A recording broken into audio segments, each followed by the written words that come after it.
Hi everyone, this is Robert and welcome to IDG Live. Today we are looking at Braavos. And a couple of quick announcements before we get into it. Firstly, welcome. If you are watching this live, a fantastic welcome to you. Please do get involved in the chat. Secondly, if you are watching this back a little bit later, welcome to you too. I know a lot of people do, and I want you to know I value you too. But if you also enjoy the videos I do over on the main channel, people have been asking me, can I put them up onto Apple as well? I have for the last few weeks been putting them up onto Spotify. They're now going up onto Apple as well, and wherever you get your podcasts from. So please do go and check that out. If you wish to go away and leave a nice review, that would be hugely appreciated as well. But not asking if you'd like to go and just listen and watch, you are very welcome. So Braavos is the latest in a sort of series we're doing on mysteries in the world of A Song of Ice and Fire. And Braavos isn't as a place itself, it's not a mystery per se, but there are a lot of mysteries going on there. It is a city that we've seen through a couple of POVs. Obviously, we've had Arya's. Sam was also there for a very little bit. And both of them go in there not really understanding what's going on. They're operating very much at a street level, both of them. And it's very obvious that there are things going on in the politics. There's things going on in House of Black and White, in the Iron Bank, that they are not really all that up to speed with. They don't know what's going on. So Braavos itself is a little bit of a mystery. So what I thought we'd do today, often I give a bit of a sort of a preamble. This time, let's just go straight into the questions. So if you've got any questions, do feel free to drop them into the chat. Maura Lee, fantastic. Oh, you're a new member. Great. Thank you very much for coming on board, and also a very generous super chat. Thank you, Maura. You know how much I appreciate your support. Saying just to show love and support, hugs to Dan, your handsome dog. Well, thank you very much indeed. Let's go to some questions. First of all, Yeldenil saying, hi, Robert, what part of Braavos are you most curious about, and do you hope will get explored in George's future work? Can you tell us what about it intrigues you the most? Right, so I think, as I set up, what the bit that I find fascinating is, yes, it's what's going on in all these nooks and crannies of this fantastic city, but it's the politics of it is the bit that really fascinates me, because we see hints of this through Arya's story. We even see hints of it through Sam's story. Braavos is a huge and hugely powerful city, and it is run by the Sea Lord. And it's very apparent, we hear these rumours, that the Sea Lord is quite unwell, and at some point soon there's going to be a vote on a new Sea Lord. That might just be internal politics, but at the same time, it might also be a bit of a change in how Braavos approaches what's going on in the world. Because Braavos has not generally stuck to itself and sort of just looked inwards. It's a very external facing city. It's a very trading city. And the world is going a little bit crazy right now. Yes, we've got the others happening. That news of that may have filtered through, but that's not the huge issue for them. The fact that Westeros has just suddenly blown up and has been involved for the last 2-3 years in this massive civil war, that's a huge issue. But also in Essos, everything is just going a bit crazy too. First of all, we have or the stimulus for this really is Dany, who has overthrown the 3 slaver cities. Now, 2 of them are sort of getting back up on their feet after her and trying to re-establish themselves as slaver cities, but she, for a long time, set herself up there in Meereen and called an end, basically, to the slave trade. And that just stopped trade going on in most of Essos, because a huge part of Essos and the Free Cities was based on this slave trade. And the 3 cities, Astapor, Yunkai, and Meereen, they were the hub of this. This is where slaves were traded. This is where slaves were trained. and she stopped that, and that has caused Astapor, it's not Astapor. This has caused Karth to start with. They're getting involved with the other two cities, Astapor and Yunkai, are getting engaged with trying to oppose her, and also we get the large cities, the southern cities in the southern free cities in Essos are all starting to get engaged with how do we oppose Dany. Now, Braavos has been largely staying out of this thus far. If they get new leadership, this may well change. So that, I think, is the key thing that I'm most interested in. As far as we can tell, they've had the same leadership for a while. Braavos has been carrying on a pretty clear and sort of steady route for a while. But now they might have a slightly more proactive leadership coming forward, and that, I think, is absolutely fascinating. Keith Boynton saying, "Hi, Robert. Hello. Apparently, George R. R. Martin said at some point, I could write a whole novel about Arya in Braavos. Without assuming that such a thing will actually come to pass, do you have any thoughts on what the storyline could be?"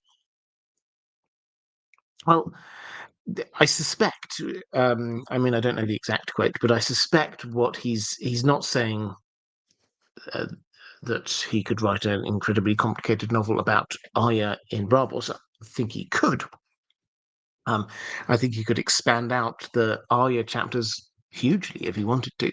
But I think what he's actually getting at is the fact that there's a lot going on in Braavos. And so she is spending a lot of the time that she's spending in Braavos, her chapters, we're seeing through her eyes, we're observing what's going on. And what's going on is faceted, multifaceted, and is fascinating. There's the political changes that are going on. There's what's happening with the House of Black and White, what's going on with the Iron Bank. These are just the things that we're aware of. There's lots of other moving cogs, and I suspect that George R. R. Martin is just thinking, I could spend a long time here dealing with all of the different subplots just in this one city. It's the same way that he has said in passing about the turning at Harrenhal. He says that he could write a whole book, and a George R. R. Martin-sized book, a big book, about what happened at the turning at Harrenhal. There was a lot going on in a short space of time. In Braavos, there's a lot going on. Yes, Arya, her storyline is fascinating, but the fun thing about her storyline is, as much as anything else, the fact that she sees things that are going on. She is being deliberately set up by the Faceless Men in a lot of these missions as somebody that most people don't even notice. They will just sort of talk around her and not think that somebody's eavesdropping. So I think that's basically the point that he's trying to make with that. Um, let's have a quick flick into the chat. Dan Stark, hate to bring it off topic so quickly. Any chance you could cover Sanderson's Cosmere? Seems right up your street. Yeah, there's a lot of things I'd love to cover. I always have a think over Christmas and the New Year where we're going, what else we might be doing next year. Certainly for the rest of this year, I think we've got, and probably for next year, we've got quite a lot to cover in terms of Lord of the Rings and The Witcher. There's a lot going on in the Witcher world, and obviously we've got Dunk and Egg, Knight of the Seven Kingdoms starting, season 3 of House of the Dragon. So there's a lot going on. As and when we do expand, then yes, Brandon Sanderson is near the top of the list. Derry's read it all. Good to see you. Who else is around? And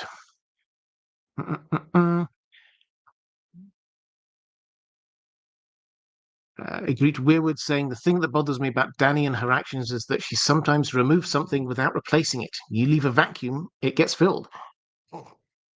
Yeah, I mean, I think that's a reasonable analysis of not just reasonable analysis, a good analysis of what's going on with Dany a lot of the time. She herself realizes this. I think she takes Yunkai and Astapor and she sort of moves on and doesn't really think huge detail about how is she going to set up a structure that can sustain that city in the manner in which she wants them to be sustained. She just like says, okay, this guy's going to be in charge and I'll move on. And that is, it does create a bit of a void that people will go and try and take advantage of. Okay, let's go to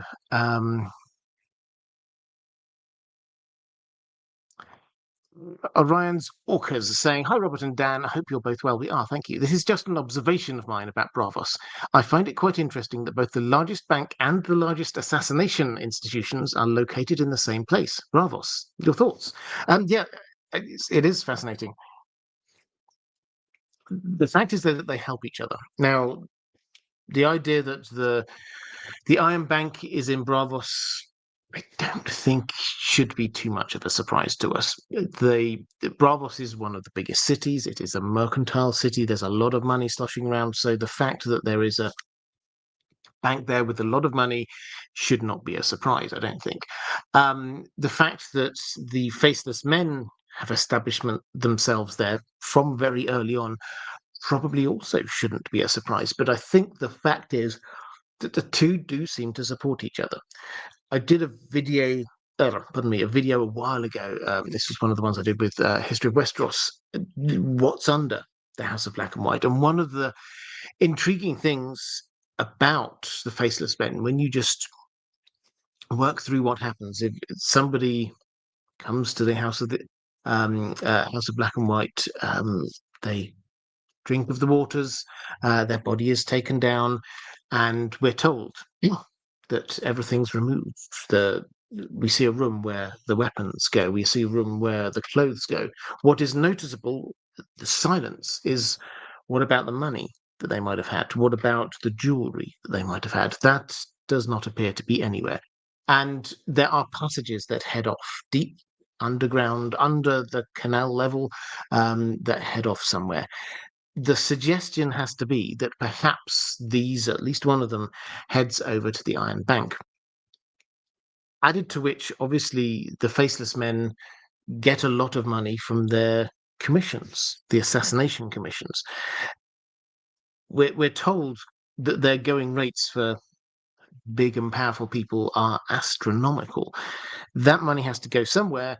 And although, yes, I'm sure there are some setup costs, digging underground and all the rest of it, it doesn't appear that the House of Black and White in and of itself on a day-to-day basis has got huge amounts of running costs. They certainly don't seem to be paying Arya, or the other acolytes and priests don't seem to be living this lavish lifestyle. The inside of the church, for want of a better word, isn't filled with gold and beautiful artifacts. It's actually quite plain and quite simple. So the money has to go somewhere. And I think the clear implication is that there is a two-way relationship here, because the Iron Bank, when they seem to come up with or come up against a rival, as happened with the Rogair Bank of Lys, then there's some mysterious deaths, let's put it that way, that everybody says this is almost certainly the Faceless Men at work, protecting the Iron Bank. So is that the Iron Bank paying the Faceless Men to do stuff? Perhaps. Is it the Faceless Men having deposited their cash in the Iron Bank and then then repaying the favor? Perhaps. The exact nature of that relationship we're never really told, but it does appear to be quite a close one. Let's go to Rustler saying, "Good day, Robert. I hope you and Dan the dog are well. The Sea Lord of Braavos threatens Jaehaerys." This is obviously way back, Jaehaerys the First, way back in history, with the Faceless Men. My question is, would the Faceless Men take direction from the Sea Lord, or would he still have to pay them like everyone else? So this is in Fire and Blood. This is after we get the theft of 3 dragon eggs. and they kind of check where does the trail lead, and it leads to the Sea Lord of Braavos, and Jaehaerys sends. There's obviously a whole background there. Let's not get into that bit now. We talked about that actually quite a bit last week, but Jaehaerys sends Septon Bath, his right-hand man, hand of the king, over to Braavos and says, "Those are our dragon eggs. There weren't anybody else's to sell. They're ours. We need them back." And then the Braavosi go, "What dragon eggs? We haven't got any." So they start the negotiation, and basically the Braavosi agree to buy them again, but this time or pay off the Iron Throne. And Jaehaerys isn't happy about this. He does not want dragon eggs, anybody else having dragon eggs. And he, via Septon Bath, sends this threat. He says, "If I even hear a rumor that dragon eggs have hatched, there are baby dragons going on in Braavos, I am going to be sending my dragons over there and we're going to burn your entire city to the ground." This was a monopoly for the Targaryens. Having dragons was a monopoly. They did not want anyone else being able to raise dragons, to ride dragons, to threaten their monopoly. So, in return to that, the Braavosi, the Sea Lord, had to say something, which was, "Yeah, you could do. We can't stop you. If you decide to burn our city, that's fine. But you may or may not have heard, but we've got some pretty good assassins here. And if you burn this city, then at some point, those you love will have accidents." And that's kind of like hanging in the air. Now, the question is, would they have to buy that? I think the implication is that they are happy that the Faceless Men would do this, even if the Sea Lord himself is destroyed along with much of Braavos, that the Faceless Men would do what they want. Which seems to play, again, there's a level of joining together of these different instruments, arms of governance, if you like, high-level institutions within Braavos. And it may well be that he doesn't have to say, "We'll pay you." It may well be that he said, "Okay, there's this ongoing agreement that if Braavos gets attacked, then the Faceless Men are going to come out and protect Braavos." Why? Because the Sea Lord and the city of Braavos have provided them with a home.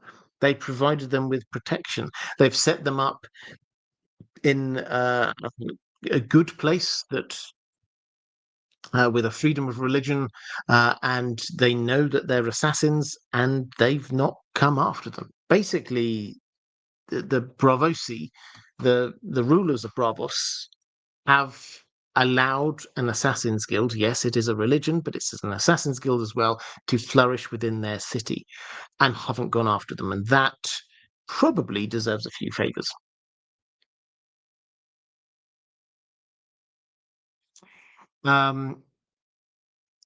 Dustin Wilson, long time, first time. Well, welcome.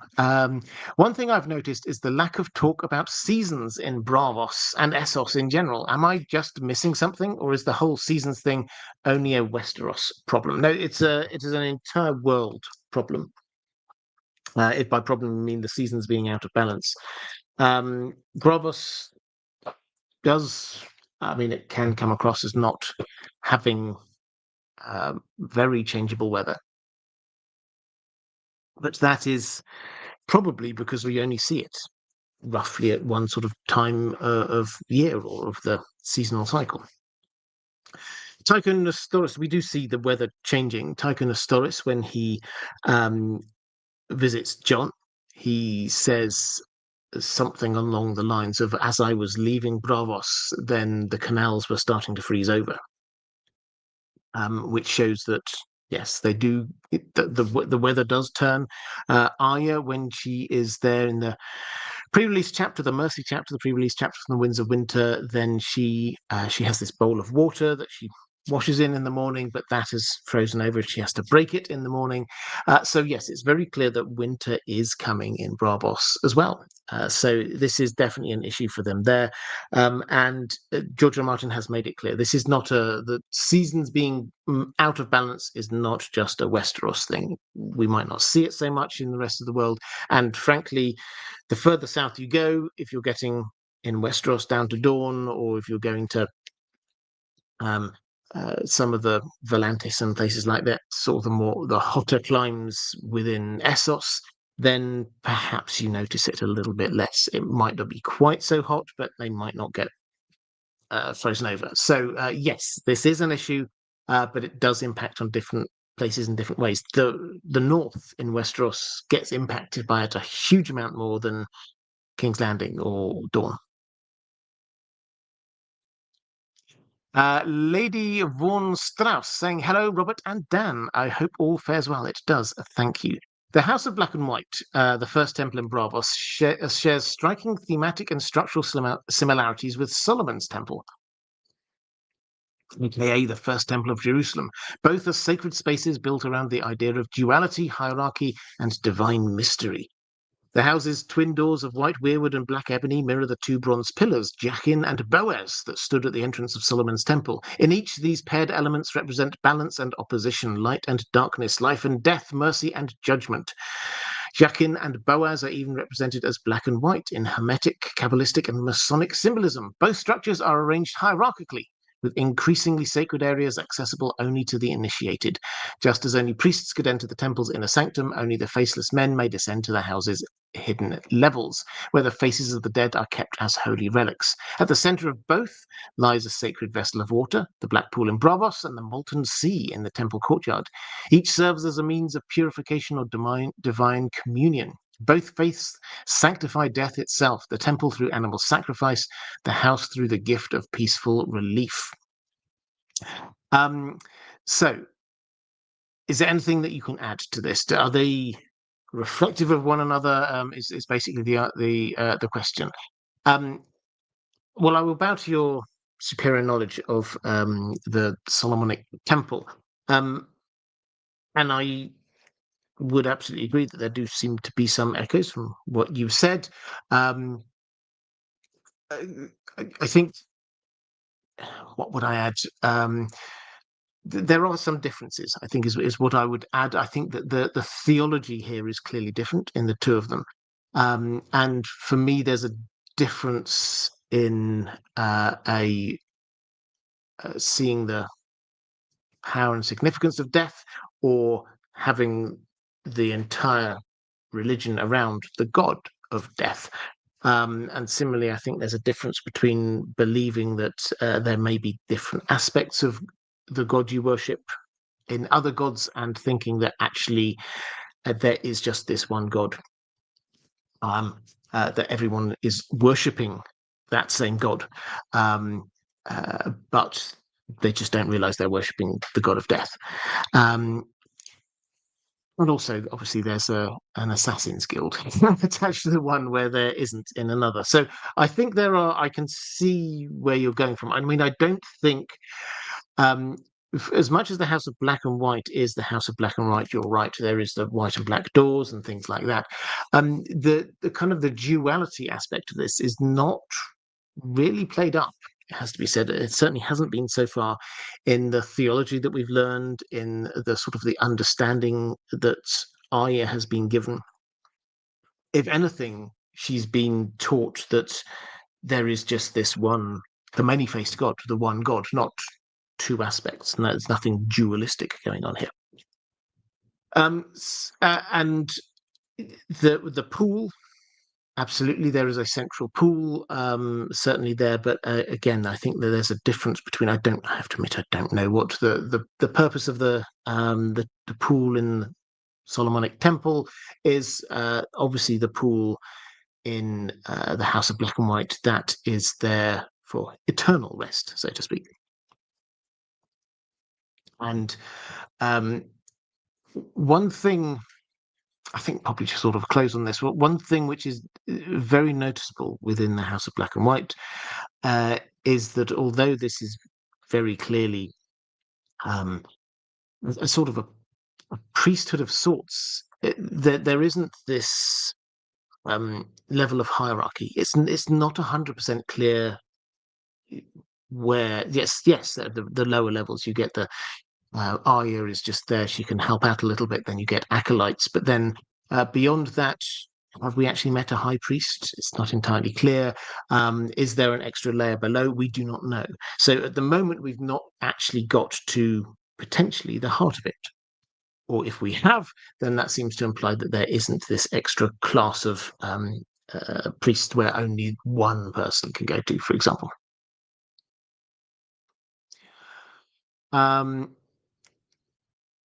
Let's go to Alhad, saying, "Hello, Robert. Just out of sheer curiosity, do you follow cricket? If yes, how is the mood there about the Ashes?" Well, very briefly, yes, I do. The mood, I can't speak for the nation. I'm positive rather than optimistic. Let's put it that way. As to the question, interested about the spread of some important structures in Braavos, like the House of Black and White or the Iron Bank, and how they are more under the ground than above it. We know of similar structures in Westeros whose spread is more expansive underground. All of them have some connection to weirwoods. Is George just trying to indicate similar themes, or is there more in-world relevance to this fact? I always get the feeling there's more magic-related stuff happening in Braavos than we read. Well, there may well be more magical related stuff going on than we read about. But yes, so the House of Black and White has, I mean, it's a sizable building above the surface, but it's very clear that there are layers, many layers underneath. Similarly, the Iron Bank, although we've not been there in person, we're told that it started out as being basically this cave system, mine system, that they just put a great big door in front of, and that's where they kept the stuff. And so that is underground as well. So this does keep up with this kind of idea that we have a lot in Westeros, where we have a structure above ground and then a lot going on below ground. Winterfell is the classic example there, where you have the original structure, the castle that we know at the moment, that came later. The original structure was a weirwood tree, perhaps a tower or something like that, but then the crypts, massive underground. Then you get Bloodraven's caves, you get the Castle Rock, for example. There's actually only one tower above the rock. Everything else is dug deep into the cave. So there are a lot of these kind of structures dotted across Westeros. A lot of them do have Children of the Forest vibes or history to them. Does this mean that this is potentially, but at the same time, there's nothing here in Braavos that generally screams Children of the Forest. We're told, and we will come on to this, we're told, not much by way of trees in Braavos. So the idea that there are weirwood trees, no, we've not seen a single weirwood tree. So it's not like we've got this kind of like hollow hill structure going on there. The bits underground that we know of for the House of Black and White, for example, do seem to have been carved out. They are man-made. These are humans going to do this. So if we're talking about anything in terms of a structure, what we're doing here is we're saying, or kind of symbolism, this is humanity making something which echoes what's going on over in Westeros. So I don't think that we should be looking for a specific link here other than a thematic link. Now, I will get onto this a little bit later, but yes, it doesn't it shouldn't evade us, I think, the fact that Arya goes here to this place that descends deeper underground and she learns darker and darker things at the same time that Bran goes to this place and descends deeper underground and learns darker and darker things. That is, I think, a deliberate echo of their two characters. Let's have a quick flick through the chat. And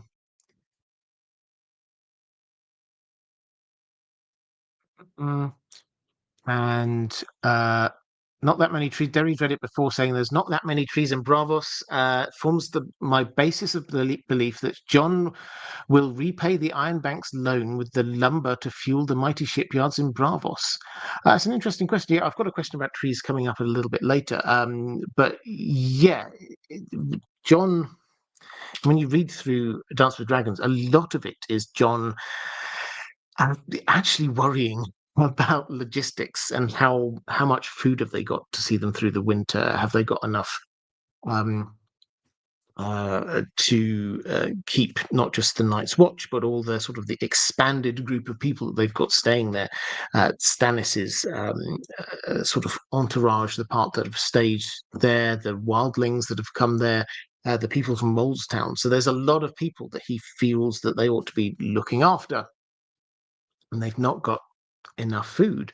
And this is part of the reason why he gets out alone from the Iron Bank. One thing they do have a lot of are trees. If they just go a little bit north of the wall, then they've got a whole forest that goes on for hundreds of miles. So if they want to get wood, they can do that very easily. Now, I think the question is, how do you get that over to Braavos? Because you would have to really ship it across from Eastwatch. That would be quite a long trek. It's not impossible, but yeah, it's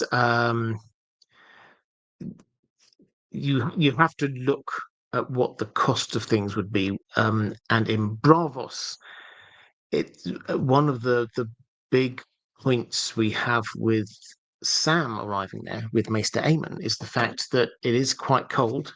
Aemon is quite old, and Sam, bless him, doesn't just want to leave him there in this cold room.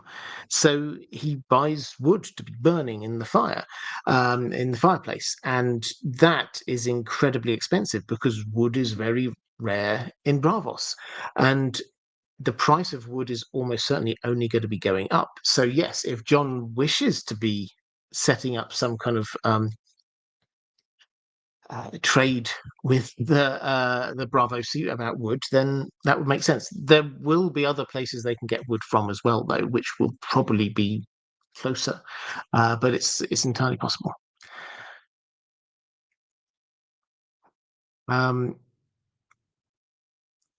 Let's go to Greek Weirwood saying architecture videos would be cool. They would be cool. I don't know if I've got the expertise for them, but that would be cool. Right, let's go to a question from A.D. Ross saying, greetings, Sir Robert, and greetings to you too. I hope you and Dan are well. We are, thank you. I'm curious as to your thoughts on how much awareness the Braavosi have of the threat from the others. We, of course, suspect that Jack and Hagar were sent to the Citadel to steal the secret of how to kill dragons, so it seems they know about the fiery threat from the east, but do you think the Faceless Men in the Iron Bank are aware of the icy threat coming down from the north? Well, probably they've heard rumors. The one of the advantages of being a trading city with ships coming in and out is that there's lots of news, gossip that's coming, and one of those ships that's come in that we know of is the ship that brought Maester Aemon and Sam and Darian in, and they will have been talking about these kinds of things. The Faceless Men we know have spies out everywhere. They will be learning stuff, so they will definitely know the rumors.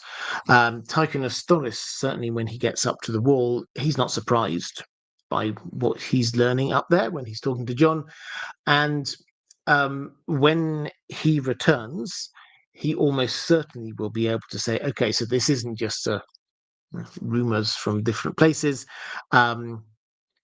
This is something they're taking very seriously. Similarly, there is an Arya talks about a slaver ship which captured some people from Hardhome And those people in Hardhome will be wildlings who have escaped from the north, became part of Mance Raiders' group, headed down to the wall, got dispersed by Stannis, and then headed up to Hardhome, which is quite a roundabout route. But it means that they will know and they will be scared of the others. So these rumors will have made their way to Braavos. It's a matter of how seriously they're taking them. And it may well be that they start taking them more seriously when they discover that serious people like Jon Snow and Stannis are also taking them seriously.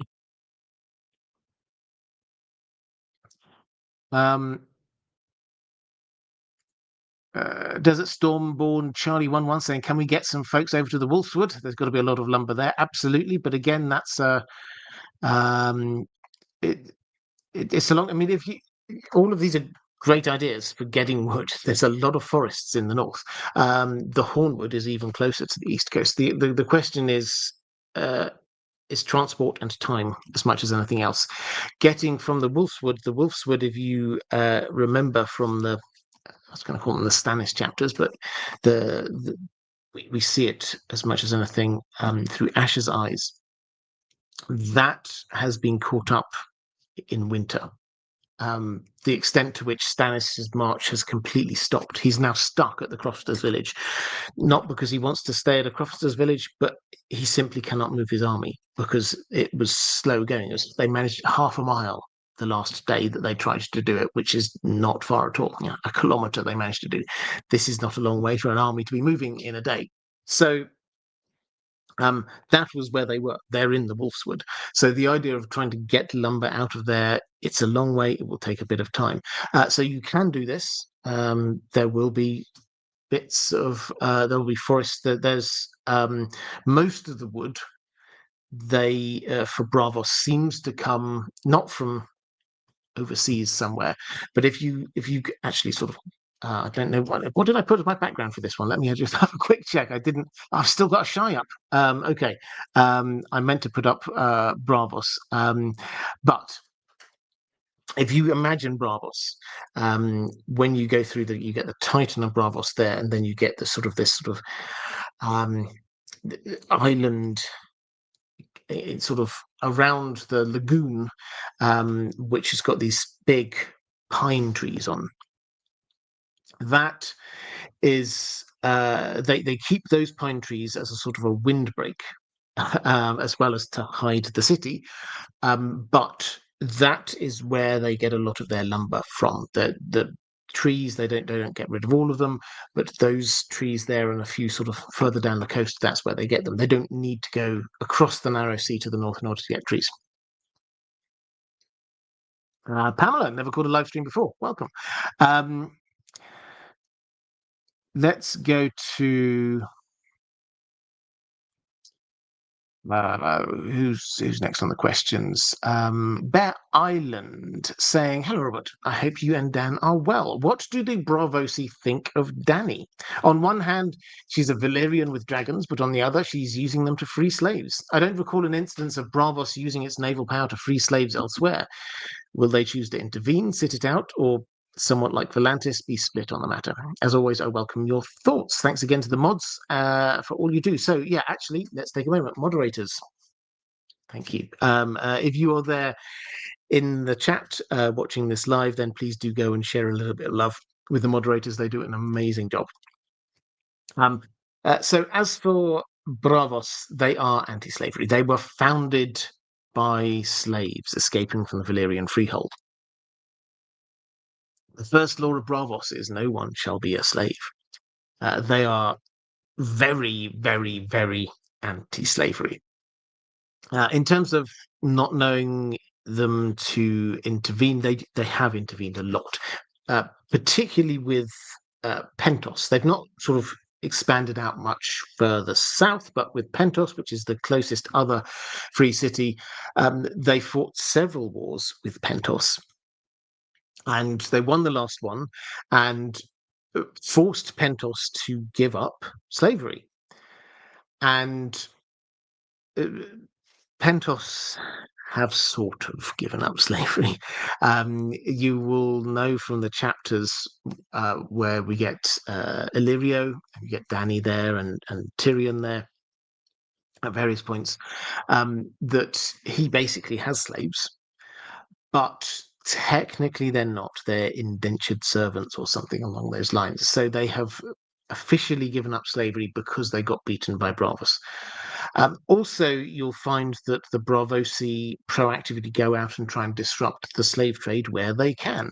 There is, I mentioned it a little bit earlier in the stream, that there is a throwaway mention of a ship from, I think it was Tyrosh, that passed by Hardhome, picked up some slaves, picked up some humans, made them slaves, and was starting to sail back. And the Braavosi stopped that ship and brought it into harbour.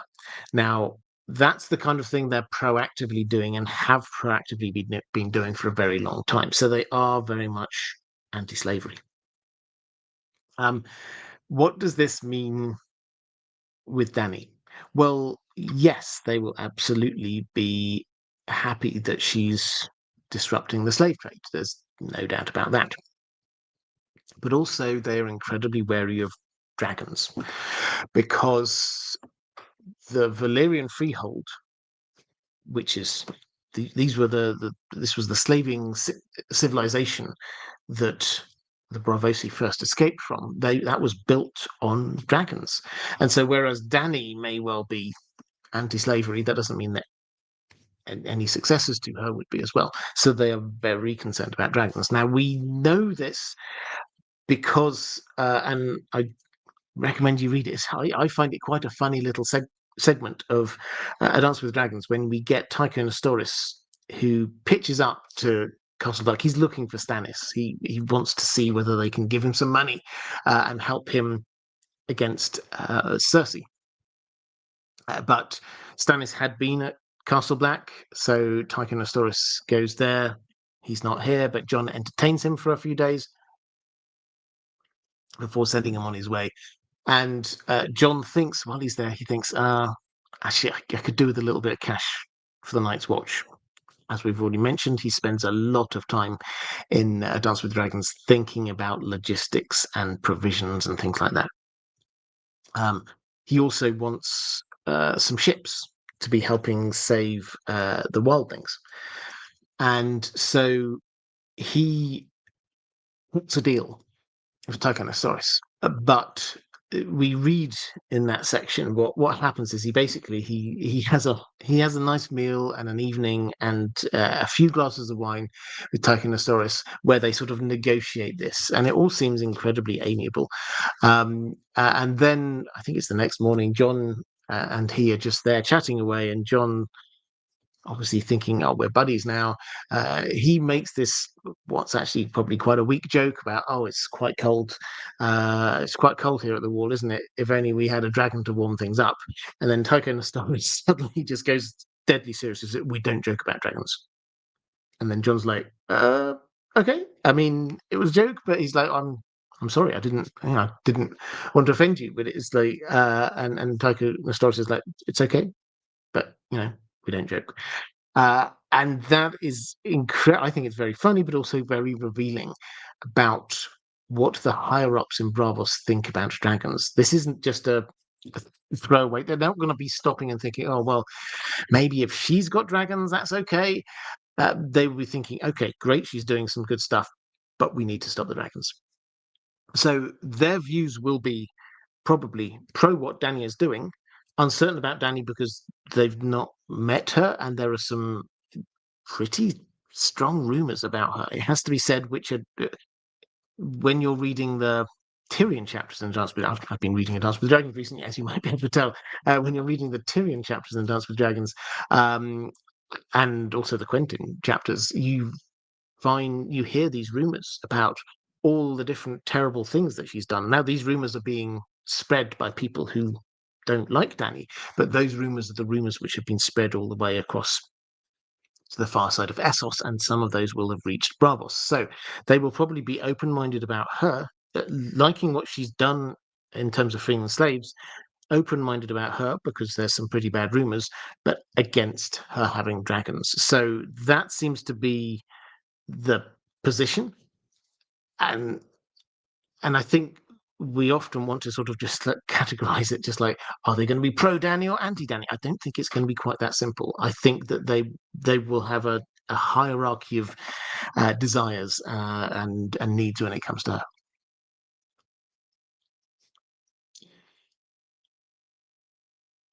Carl Karsnark saying dragons don't usually spread happiness and prosperity in their wake, sort of the opposite, really. Um, yes, I think this is entirely valid. Is that Braavos is a trading city, and trade works best in a peaceful world. And so, if they want to do well, they don't want to be having people concerned about dragons that might come and burn cities down or ruin trade routes or anything like that. They want peace, and dragons don't generally bring that. Weirwood saying the rumors of her will be backed up with facts about her father. Yeah, absolutely. This is the other thing we have to keep on reminding ourselves, is that Dany is the daughter of the Mad King, and everybody knows what he was like, and so they will be looking at her. Is she like him? This, every time a Targaryen is born, the gods flip a coin. That is the general view of a lot of people, is that maybe she's just going to be like her dad. There have been a lot of very bloodthirsty Targaryens. Dominic Vaughan saying two questions. You alluded before to collusion between the Faceless Men and the key holders of the Iron Bank. Do you think they are jointly behind the murder of Pate, etc., in Old Town? And in the anti-dragon agenda. So yes, this is sort of building on where we were at a moment ago. So Jack and Hagar, when you start now thinking about what Jack and Hagar is doing down in Old Town, I have to admit, quite a while ago, I was a little uncertain about this. I thought, well, maybe he is down there to be murdering somebody. That's what the Faceless Men do, after all. But it seems to me pretty clear that the Iron Bank, very anti-dragon, and they are very closely connected with the Faceless Men. And one of the Faceless Men is in Old Town, and he could have chosen any person to be impersonating. What he's done is he's taken the one person who gives him access to a key, which allows him into the secret and special places in the Citadel, where the old books, the books that they don't want everybody to be reading, are. So it seems that he's there for information. And we've had a couple of different references to the fact that there are books there called things like the death of dragons. And if you want to kill a dragon, this is the place to go. Added to which, we know that the Maesters, we don't know, but we strongly suspect that the Maesters were involved in killing dragons before. So if there's information anywhere in the world about how to kill dragons, it's going to be there. And so, yes, I think that is his purpose for being there. He's been there basically for an entire book. And if he was just there to be assassinating somebody, I think he would have just done it, or it would have become obvious who he was going to be killing, and then he would get out of there. Also, do you think that the Faceless Men will have some role in defeating the others, i.e., anti-death religious cult and weirwood elements in their temple? Could we see them helping to assassinate others with dragonglass, etc.? So I think we've definitely got the clues that they will be trained to kill dragons. I think we can be reasonably certain that they won't lick the others. They will not see this as their god of death. I don't think. I mean, perhaps we've not been given a full theology there. Perhaps they will go, this is the god of death, and we need to be following him. I suspect they will actually be seeing this as all men must die. These people are stopping people dying. I think they will see people not dying when they should die as being contrary to one of the central tenets of their belief system. So will they want to get involved in that? Very probably. I don't think that they are the people.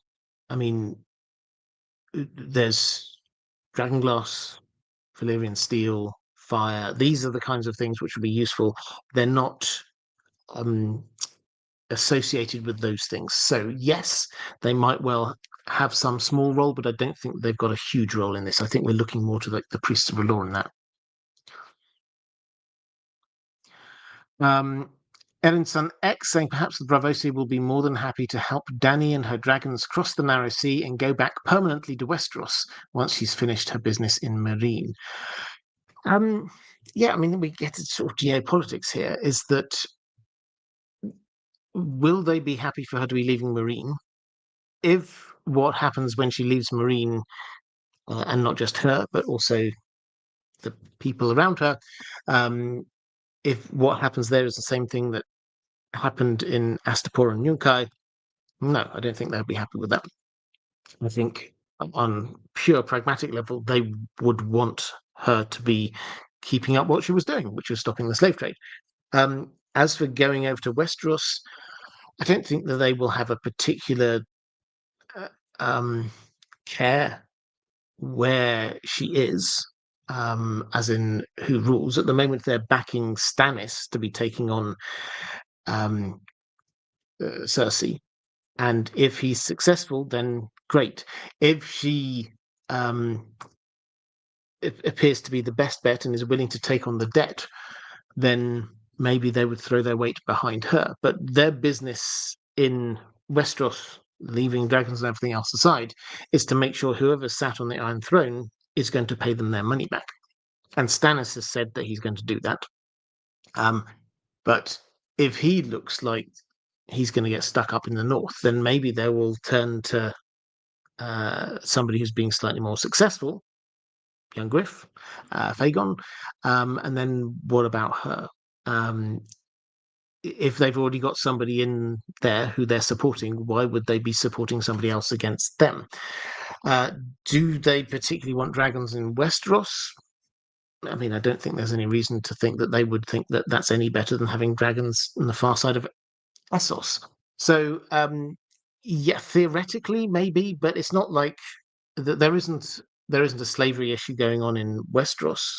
I mean, there's a bit of one in some places, like the Iron Islands, but generally speaking, slavery is banned in the Seven Kingdoms. So they wouldn't be wanting to put her there for that reason. So I think the answer is no, they're not that, they don't care that much.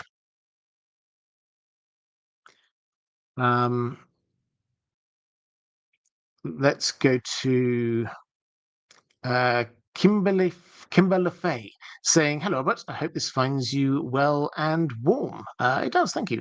Although I will miss the live stream for work, I will look forward to the rewatch afterwards. Regarding Braavos, I am curious why George R. R. Martin wants us to associate the Faceless Men with aspects of northern Westeros. The Weirwood Door is familiar in an otherwise foreign place. The old man appeared with a worm in his eye socket, reminding us of Bloodraven. A deep labyrinth of levels below ground is reminiscent of the Children of Forest caves or the crypts of Winterfell. There's even a mysterious dark pool that relates to death. Is this Arya's home away from home, a parallel of Bran's journey? Why the similarities? Well, I spotted in the chat Sir Tony Sled saying, we compare Braavos by Westerosi standards by the time Arya reaches the city, and it's not going to help us understand anything if we just think they have parallel institutions. Braavos is unique. So I would not disagree that we have to treat Braavos as its own thing. I would say that George R. Martin does want us to see the echoes. I think that he wants us to see the echoes between Bran's journey and Arya's journey. I mentioned this a little bit ago, but they both go somewhere with a kind of like a dark mentor who's teaching them stuff that they didn't know about the history of the world. who's allowing them to take on different faces, bodies. Bran taking on different bodies, Arya taking on different faces and different bodies, different identities. They're both in these kind of places where they're going into the dark underground, and they're going through a very kind of dark path at this point. So yes, I think he wants us to see these similarities, but he does want us to see these echoes between a lot of his kind of main characters. I've talked in different streams about the echoes between Jon and Dany's character, and also Tyrion's character. We kind of get skewed a little bit, I think, by the TV show, but the way George R. R. Martin originally thought of this as those were the 5 main characters. Whether he still does is another matter. But Jon, Dany, Tyrion, Bran, and Arya, and they all have got slightly echoey stories where they've gone to the dark place. They're often, at the moment, they're in the dark place, and then they will come back stronger in some way. So, which, if you're interested in how the story structure therefore has to work, we are at the outer point here. These characters have reached their dark place, or perhaps in Tyrion's case is just coming out of the other side of the dark place, but Dany's gone off on her own back into the Dothraki Sea. We've had Jon literally being killed. We've got Bran in his dark place in Bloodraven's caves. Arya being trained by the faceless men. So they're all going to this dark place where they're very alone, and their very identity, who they are, is being questioned. And they will emerge out of it with a stronger sense of who they actually are. And that is when the story starts to contract once more.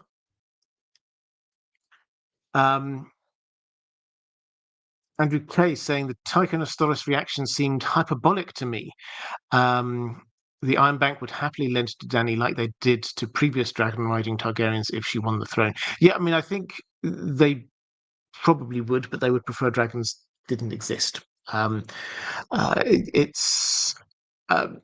If they've got the chance, the fact I think we have to acknowledge is that around the time of Jaehaerys, there were lots of dragons, and this wasn't just a matter of being like 1, 2, 3. This is now new dragons are being hatched almost every year or every few years. So there were lots going on there, and the policy decision at the time seemed to be, well, we're going to get some dragon eggs ourselves just to help protect ourselves. That might be a different policy, particularly if we've got a change in leader in Braavos. That might be a different policy to where they're going to be now, which is, okay, so we've got 3 dragons and they're young dragons. They're as vulnerable as they're ever going to be. Do we actually and actively want these 3 dragons to be surviving and potentially increasing in numbers even more, or do we want to try and get rid of them? I think that's the decision that we're going to see Braavos making, because they're one of the few places that potentially could do something about this. Chris R saying a small thanks for keeping In Deep Sleep ad-free. Well, you're very welcome. So yeah, In Deep Sleep, for those who don't know, these live streams, a few weeks, I'm aiming to, I'm doing a little bit of catching up, but I'm aiming to get this to about 3 weeks after a live stream happens here. Then they're going to be appearing on In Deep Sleep, which is basically, I lent into this idea. Many people have said they go to sleep listening to this, and I thought, well, okay, I'll create a channel just for that. And so you get the audio from this instead of my face. You'll get soothing images of whatever, roaring fire, wind going through the trees, a little bit of sort of the background noise of that. And then when I finish talking, then the video carries on, and then no adverts in the middle of it. There might be some at the very beginning before it starts, but while it's up and running, there's no adverts, so you can put it on, and just when you fall asleep, you fall asleep. So that is the idea behind that. But yes, you're very welcome. No adverts on over there.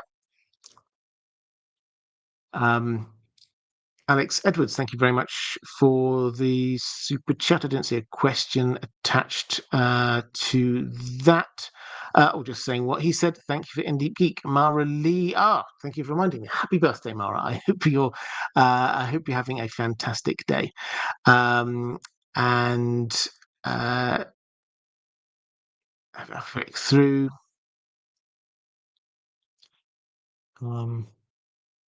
Okay, let's go to a question from Adam Geets. What do you think is the importance of Lady Stoneheart? Just slightly moving away from Braavos for a moment. What do you think is the importance of Lady Stoneheart going forward? I've struggled to understand why she was brought back in the story.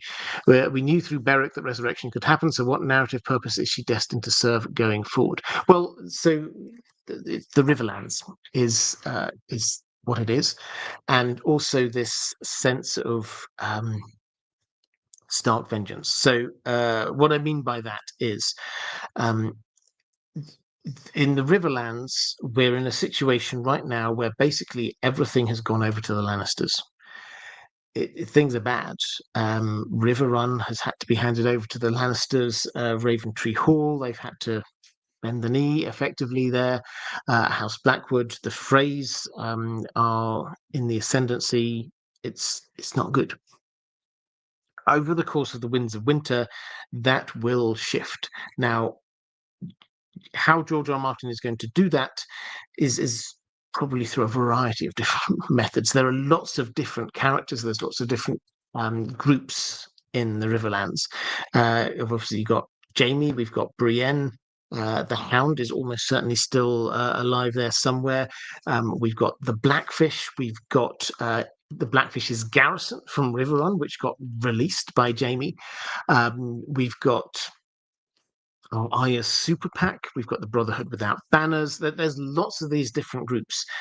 And almost certainly what we're going to be seeing over the course of the Winds of Winter is the Riverlands coming back to or being taken away from the Lannisters, and it will look like the collapse of Lannister support. And this is going to coincide with Cersei losing control of King's Landing. So when she heads back, when she has to escape from King's Landing, where's she going? Well, there's nowhere safe for her in the Riverlands. The only place for her to go is going to be Casterly Rock.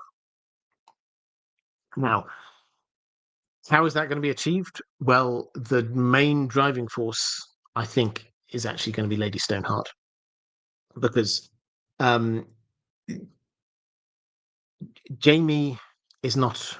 He's just gone around winning everything for the Lannisters, and yes, he's on a journey of exploration of self himself. But he's not going to just immediately turn around on him being the person going from place to place and liberating everywhere. Brienne, that's not really what she's about.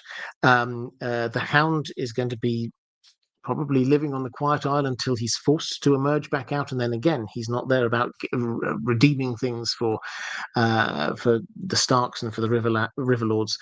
No, we need a figurehead. We need somebody who's actually actively driving all of this. And the Blackfish is going to be doing some of it, but Lady Stoneheart's going to be doing some more of it.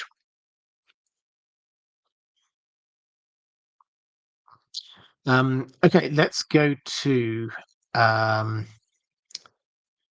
Aussie Greg. Might Braavos and the Happy Port be the place where whores go?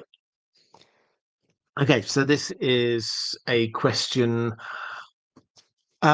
related to Tyrion's history. Now, Tyrion, you will, I'm sure, know, he had been married in the past to Tisha, or Tisha, depending on how you wish to pronounce it. But his father had not approved. It all gets quite horrific, but basically, his father makes it throws her out after arranging for horrific things to happen. So she leaves with her hands full of quite a bit of money, but she has been abused horrifically. And he sends her out, and basically Tyrion can't go after her. Now, this stays with Tyrion for a long time. And when he's finally confronting his father and he's about to shoot him, he says, "Where did she go? Where did my wife go? Where did you send her?" And he goes, "I don't know. Wherever whores go." Now, that almost certainly is a throwaway line by Tywin. A cruel one. She wasn't a whore. Um, uh, but it was almost certainly a throwaway line. But Tyrion remembered that. And as you are reading through A Dance with the Dragons, you find he keeps on coming back to it. He keeps on thinking, oh, as he's going through places, he's in Volantis. Might this be where whores go? Would whores go to Marine? What? How about Pentos? And he's just trying to, as if this is like this cryptic question that his father left him on his deathbed, death privy. He is this question: where do whores go? And because this is mentioned so much, we do need some kind of resolution on it. Now, it's entirely possible that, and George R. Martin has hinted we are going to get some sort of resolution on this, but it's entirely possible that the resolution will come not from this great meeting of Tyrion and Tisha again after all this time. But it's possible that they do, or at least he finds an answer to where she went. Now, one thing that some people have suggested is there is a brothel in Braavos called the Happy Port. And at the Happy Port, which is a place Arya goes to a couple of times, she thinks that all the women there are very nice to her. One of the women there is called the Sailor's Wife, and she appears to be Westerosi. She has a daughter, and she has this thing that if anyone wishes to spend time with her, then they have to marry her, and then they sort of wheel in a drunken septon or whoever who then does the wedding, and then she will spend the night with them. And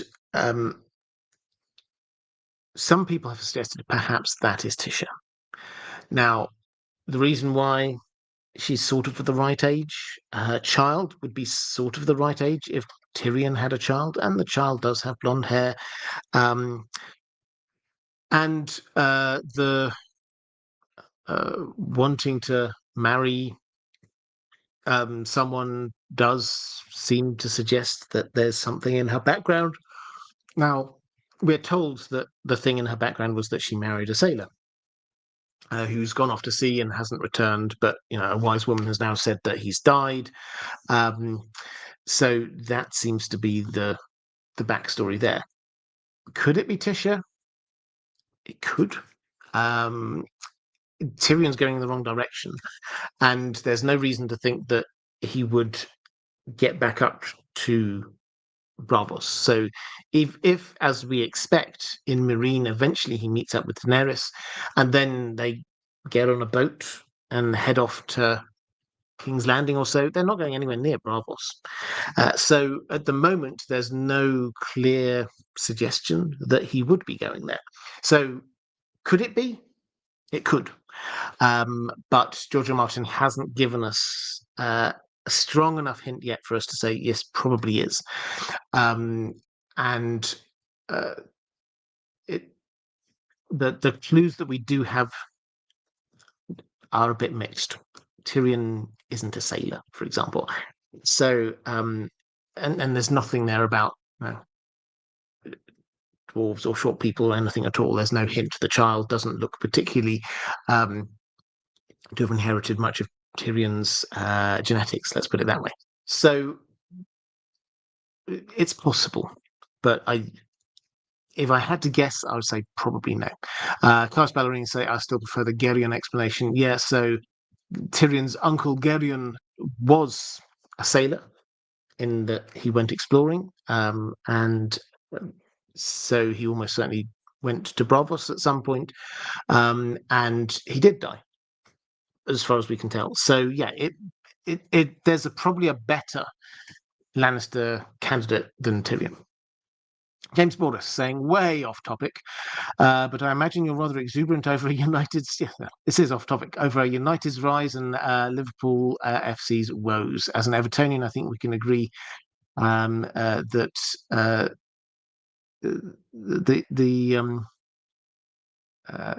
that Liverpool deserve it. Well, as for United, yeah, I'm feeling very happy at the moment. Things are starting to move back in the right direction. I never wish ill on anyone else. I'd be very happy if Liverpool don't win the league again. Yeah, thank you very much, and all the best to Everton. Good team. Well, good football club, I should say. Team could do a little bit of improving. Maura Lee, for the mods and the fabulous folks in the chat, thank you very much, Maura. I hugely appreciate it. And I think I had another question. Jinty M saying, I imagine if Tyrion and Tisha do reunite, it will be in a depressingly Sweeney Todd manner. Tyrion is not even a shadow of the boy she married. Yeah, I mean, it's... So Tyrion was sent into this spiral of introspection by this, and you have to say that this is, I mean, this was a number of years ago. He was very innocent at the time. He's now a lot darker character. He's experienced a lot more. He's fallen in love with other people. And yeah, it's not him meeting up with her again. It wouldn't just be candlelight and flower petals coming from the sky and everything beautiful and wonderful. This would be an incredibly awkward moment. How would she react to him? What was she told? We don't know any of these things here. So, yeah, I don't think it would be, if there is resolution, it's not necessarily a let's have a hug and be glad we had that happy time together. It would not be. A resolution may well be, I've realized that that was a long time ago and there were horrific things that happened and we just need to move on. Might not be a good resolution, but it could be a resolution.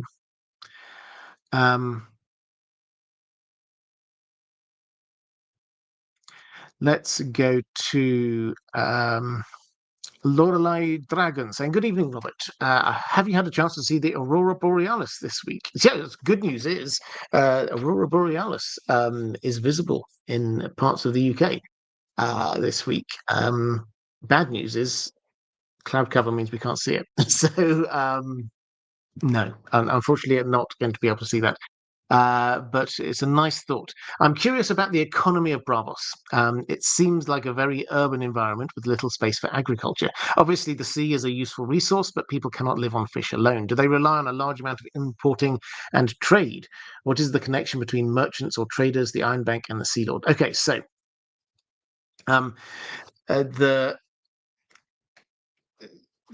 the answer on the economy, as far as we can tell, is pretty much what you're suggesting. Yes, there is a lot of sea-based economy going on. There is a lot of fishing. And so are you selling cockles and mussels and things? And in terms of water, they've got this aqueduct that they've got. It sounds incredibly impressive, that brings fresh water from miles away, that then sort of goes through the city, fills up a few pools here and there, but then sort of ends up going to the houses of the rich and mighty. But the normal people can go off and sort of go to the pools and fill up and get some fresh water from there. So water is dealt with. Seafood is a large part of the diet. There isn't much by way of not just trees, but yeah, we don't have fields, so agriculture isn't there. A lot is therefore dependent on what comes in from trade from overseas. So yes, they sell things, they buy other stuff. So there's a lot of industry going on in Braavos, which gets exported, but then what comes in, we're talking about this about a shy actually last week. It's not as extreme as a shy, but it's the same kind of principle, which is that theoretically, if you manage to sort of cut them off with a kind of a trade embargo, that would be hugely damaging for them.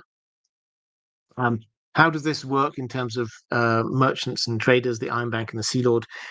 Again, we're not told all the details here. The Sea Lord, what we're told, the Sea Lord is effectively their prime minister and gets elected, and they serve for life, although occasionally that can be sort of curtailed. They are elected by the key holders and the powerful elites within society. Now, key holders is basically their shareholders in the Iron Bank. Because in the old days, a small number of people had keys to get into the Iron Bank. Nowadays, you rather ostentatiously show that you're part of the club by you wear this massive key around your neck. You're wandering around, I'm a key holder, look at me. So that's how that works. That's now turned into sort of a governing class. So there's although no slavery, there's no indication that the masses of Braavos get to vote. This is set up very much like, although George R. R. Martin he made clear quite recently, 2-3 years ago, that he'd not been to Venice, but he had been to Amsterdam, and so Amsterdam was where a lot of his thinking for Braavos came from.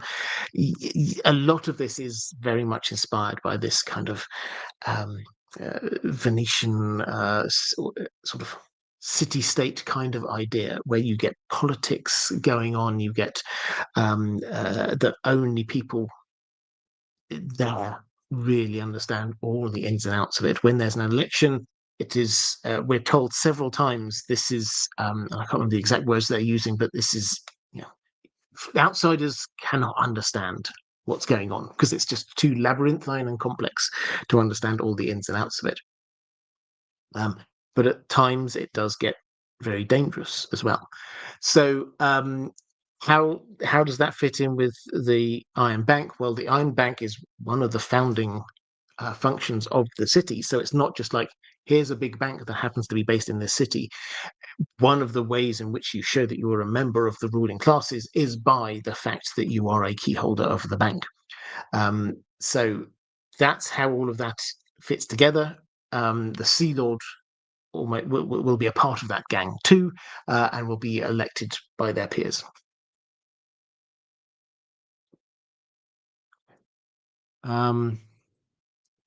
James Borders saying, "Excuse you, Robert, we have a good squad." Oh, on Everton, Grealish, Day, and Dewsbury Hall are quite a potent front three in front of Beto and Barry. But don't mind that. We got Moisey. You have got Moisey, and so you're very welcome to him. He's a good man and a good manager, as far as I can tell. But Grealish, I'm very happy Jack Grealish is doing well again. I think he brings a lot of people a lot of joy. So yes, you do have a good team. Take it all back.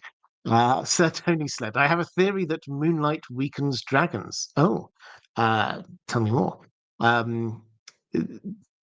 Yeah, that's an interesting one. It's reflective rambling. Great to see you.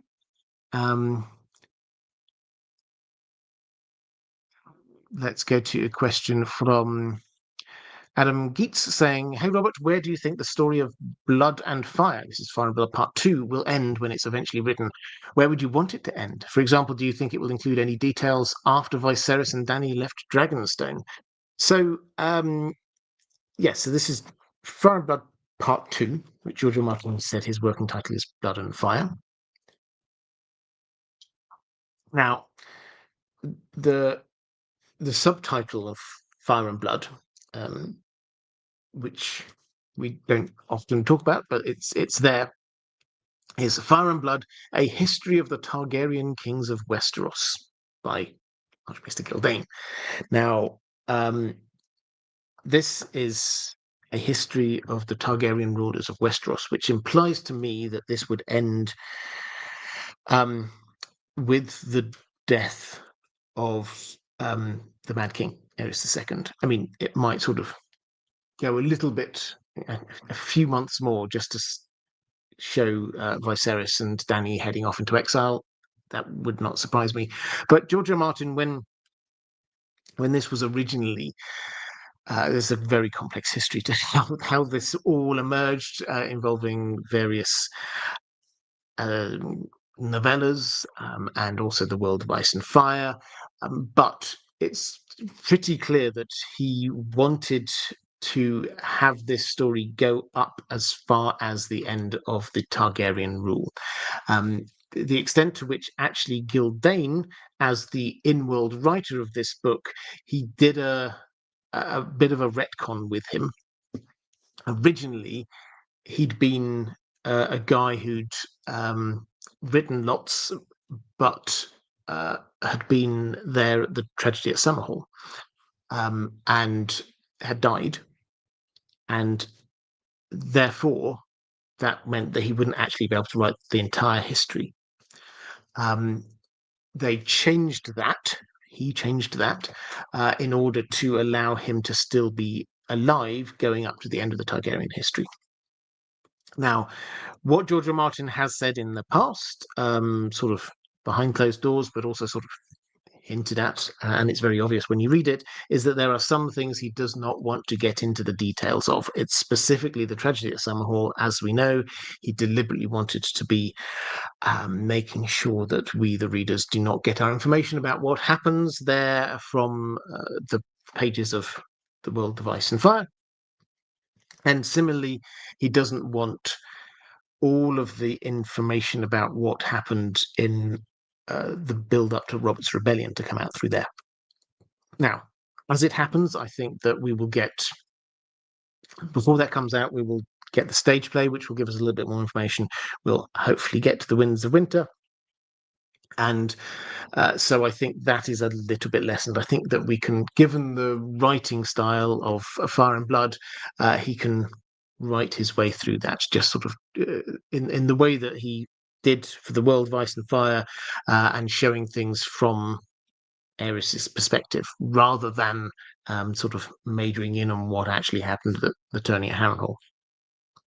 So that's a kind of lengthy preamble to say that where do I think this is going to end? I think this will end with the death of Aerys II, and possibly with like a couple of pages at the end, just sort of saying, and the last Targaryens sailed off to the Braavosi coast.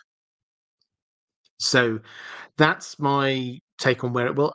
I'm personally very happy with that. I think that you have to have an endpoint to these things, and the place to end it should be where our story picks up. So we've not got a big gap.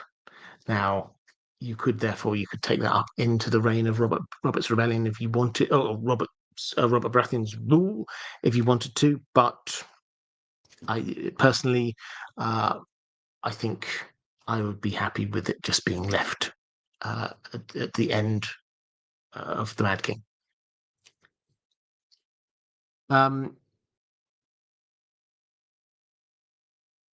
There is a question from Ginty M saying, I think one of the most interesting aspects of the Iron Bank, and Tycho Nestoris in particular, is that they are probably the best informed organization in our story. Tycho travelled from Braavos to King's Landing to Eastwatch, calling in debts owed from multiple houses en route to Eastwatch. So he and his escort will have been picking up a lot of information along the way, both the general geopolitical information of each region and more detailed information on the state of individual houses. So when Tycho Nestoris returns to Braavos, it will be with a very detailed understanding of the Westerosi political situation, likely better detailed than King's Landing's own understanding.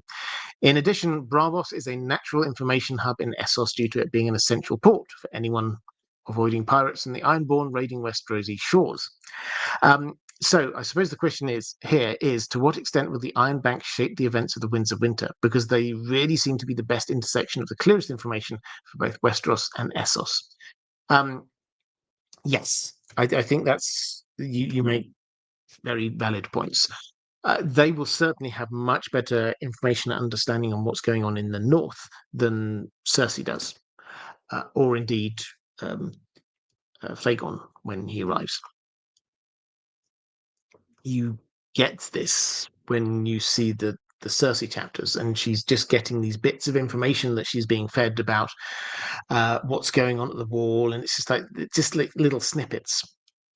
She doesn't understand all of the bits of coalition building that we're aware of, exactly who supports the Boltons now, who doesn't support the Boltons, who's actually supporting Stannis. She doesn't know any of that. So yes, Tychonosaurus will return back to Braavos with a lot more information than most other people in Westeros have got about what's going on there.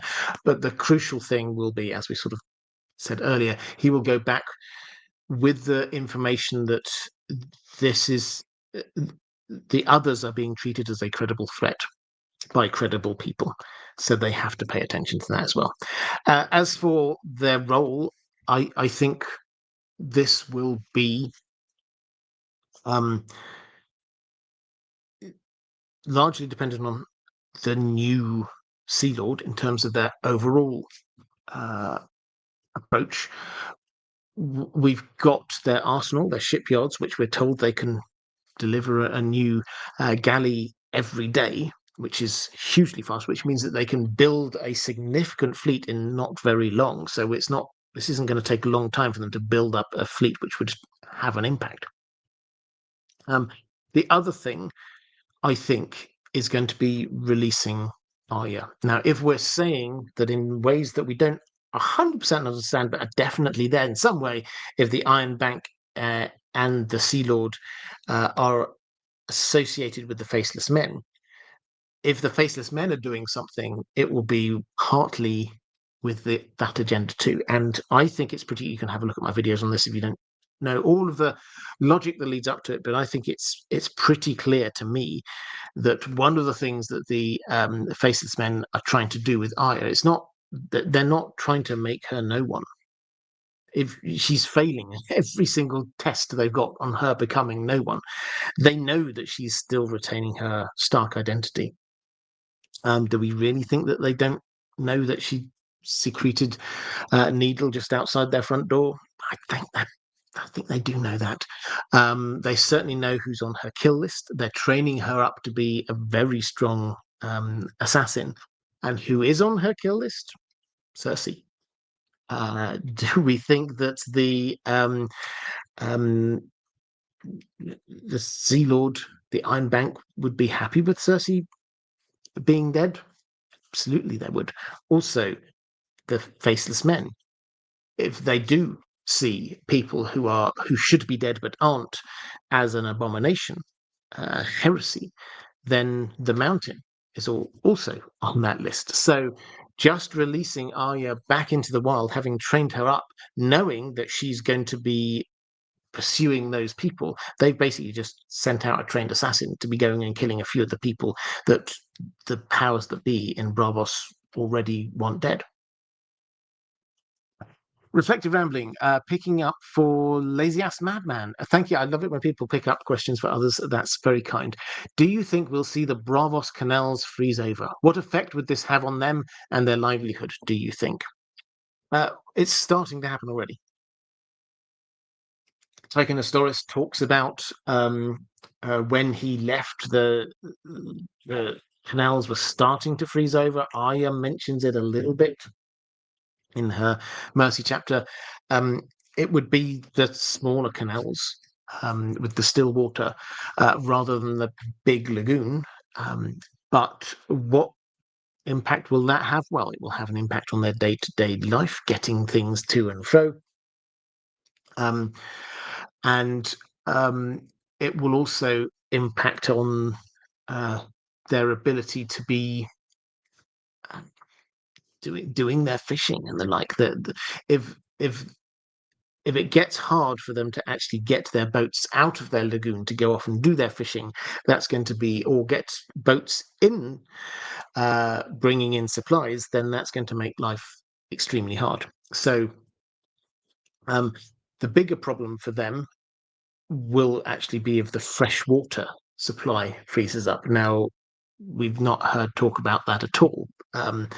How fast does that run? Probably not very fast. Is it possible that it sort of drops into pools and things? They could easily freeze over. So if that does freeze over, that might cause even more of an issue. So yes, this would definitely be an inconvenience for them.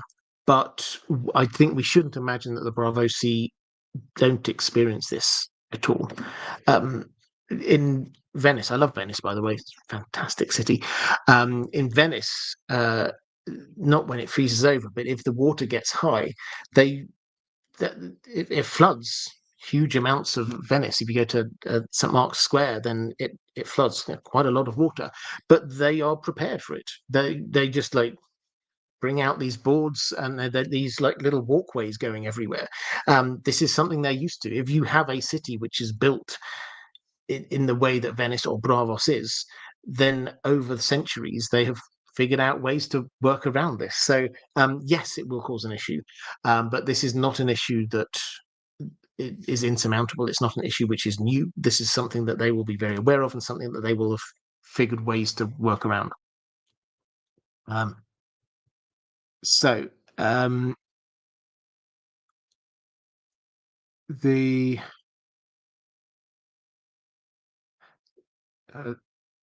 so Frederick Rambling saying what the Braavosi performers won't see a new performance opportunity and start ice shows to their list of spectacles. They may well do. They may well do. I mean, this is George. You know, George R. Martin loves doing things, sort of taking inspiration from history. So one of my favorite random history facts is somebody who's lived and worked in London many years. That the Thames back in Victorian times, there were several recorded times when it froze over. The River Thames, big river, and didn't just freeze over a little bit. That's nothing strange. It froze over so thick that they had ice fairs on there. They would they set up a proper fun fair on there. They would pitch tents on there. There would be shows. Everything would be happening on the ice. So yeah, it's you may have been tongue in cheek about suggesting that, but yes, I'm pretty sure that's exactly what will be happening in Braavos. They'll be doing that kind of thing. Let's go to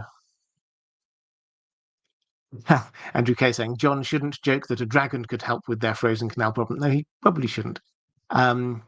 Let's go to a question from Ninja Robbo saying, hi, Robert, hope you're well. I am, thank you.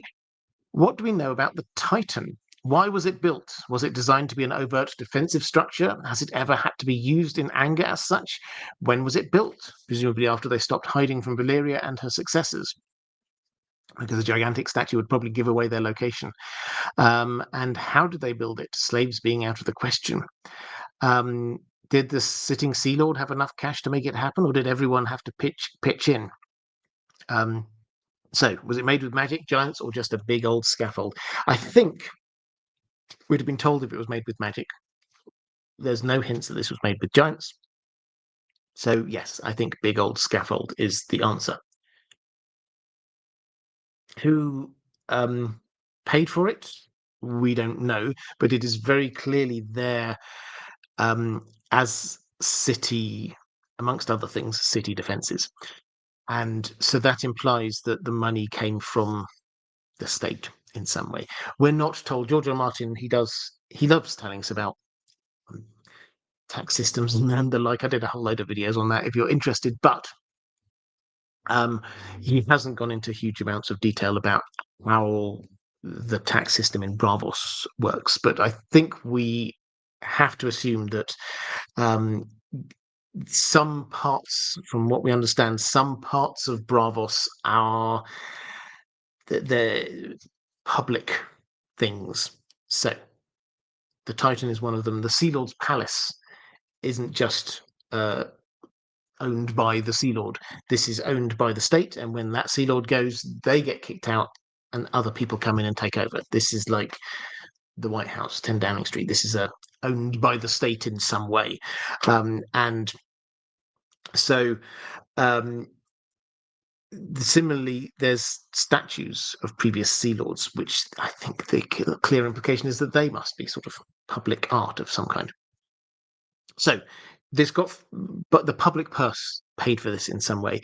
Is it purely a defensive structure? No, it's not purely a defensive structure. It's there as a statement of where Braavos is, who Braavos is. Everybody has heard of the Titan of Braavos, and it is impressive. It shows the ability of Braavos to be doing magnificent things. To anyone who comes in, the first impression they get of Braavos is not going down some smelly street. They have to go through the legs of the Titan of Braavos. So all of that said, it is a defensive structure. We're told that it's an early warning sort of defense. The horn goes, it bellows every time a ship goes through, so it probably does that quite a lot. So they know when something's coming in, and it's not just like a big statue, it's hollow. And there are holes in it, which means that the defenders are looking down, they can see who's coming in, and if they want to, they can. It's like a defensive structure in a castle. They can shoot down the boiling water, or whatever it is. So it is a defensive structure, but it's not only a defensive structure.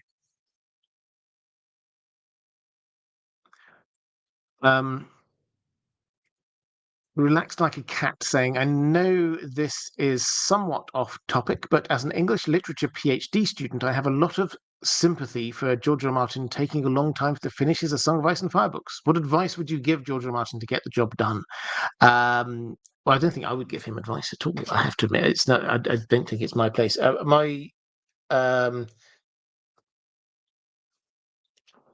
My position is pretty much the same as it has been, which is I wouldn't want it to be rushed. And I mean, I don't know what's going on. He clearly has some kind of what we might call writing block. He described the Myronese knot, or the complications he had in trying to write A Dance with Dragons. I suspect something similar to that has been happening here.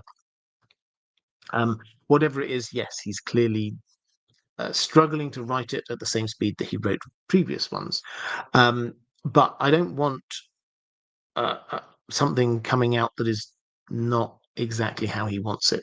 I'd much rather wait another 10 years and get the right thing than to get something out now that I'm a bit disappointed by because he rushed the end because he was under pressure from people to be delivering it. So as far as I'm concerned, he can take as long as he needs. That doesn't mean I don't want him. I really, really want that book. But as far as I'm concerned, yeah, he should just make sure he gets it right. If that means sort of just writing a page a day, so be it. I mean, he's self-aware enough to know this and even joke about it when he's with people like Stephen King on a panel. Then he sort of jokingly asks him, how on earth can you write so fast, and things like that. So he's very aware of this, and it's not that he's incapable, but yeah, I don't think it's my place to be offering advice. I agree with Woodward saying we will find out what his issues are after it comes out. Yeah, I think you're probably right. Yeah, well, I suspect that he will tell us. And incidentally, forget all rumors and other things like that. Just he has said, and he's always been clear about this, when it's done, he will tell us. It's not, don't try and read the runes and anything like that. He will tell us when it is done.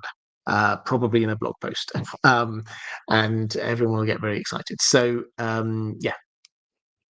Effective rambling advice for others: stop talking about it. Paranoia and pressure can make someone freeze up even more than usual. Inspiration lack. Yeah, absolutely. I think. I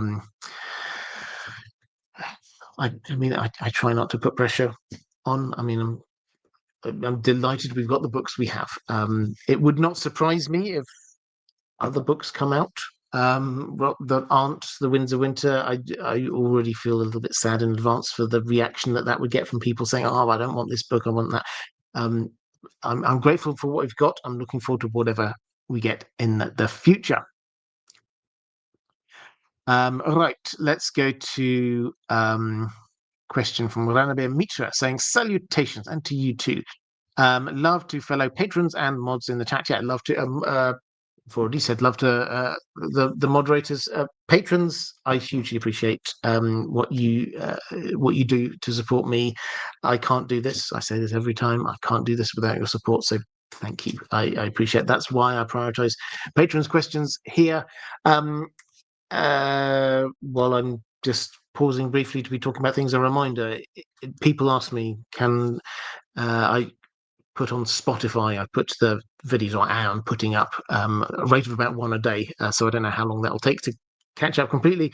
But the main videos from the main channel I have been putting up on Spotify. People said, could I do that for Apple as well? I've started doing that now, and on other places you get your podcast. So go and have a look for it.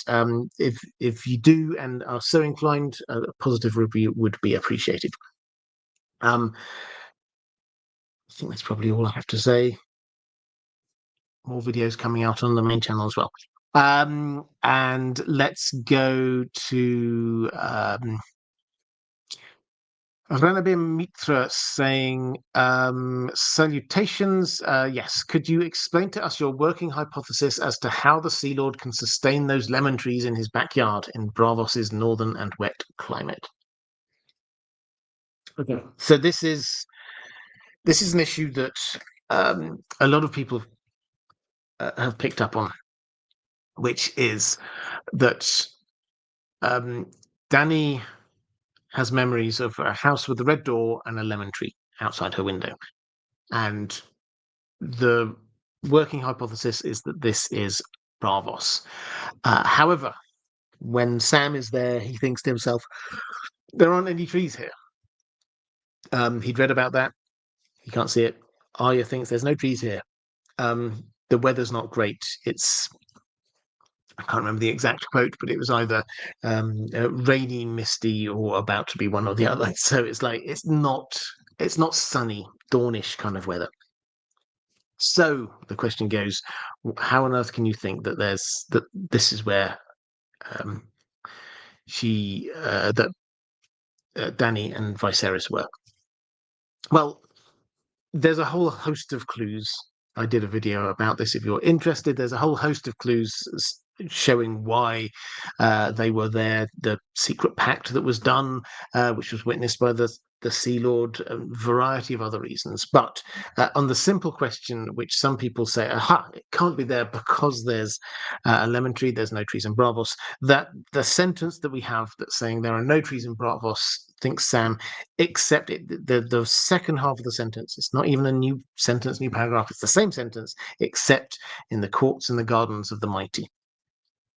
Which, if you change the sentence around a bit, means that there are trees in the courts and gardens of the mighty. So it's almost like me trying to say how they can do that. I don't have to prove it because George R. R. Martin has already told us that there are trees there.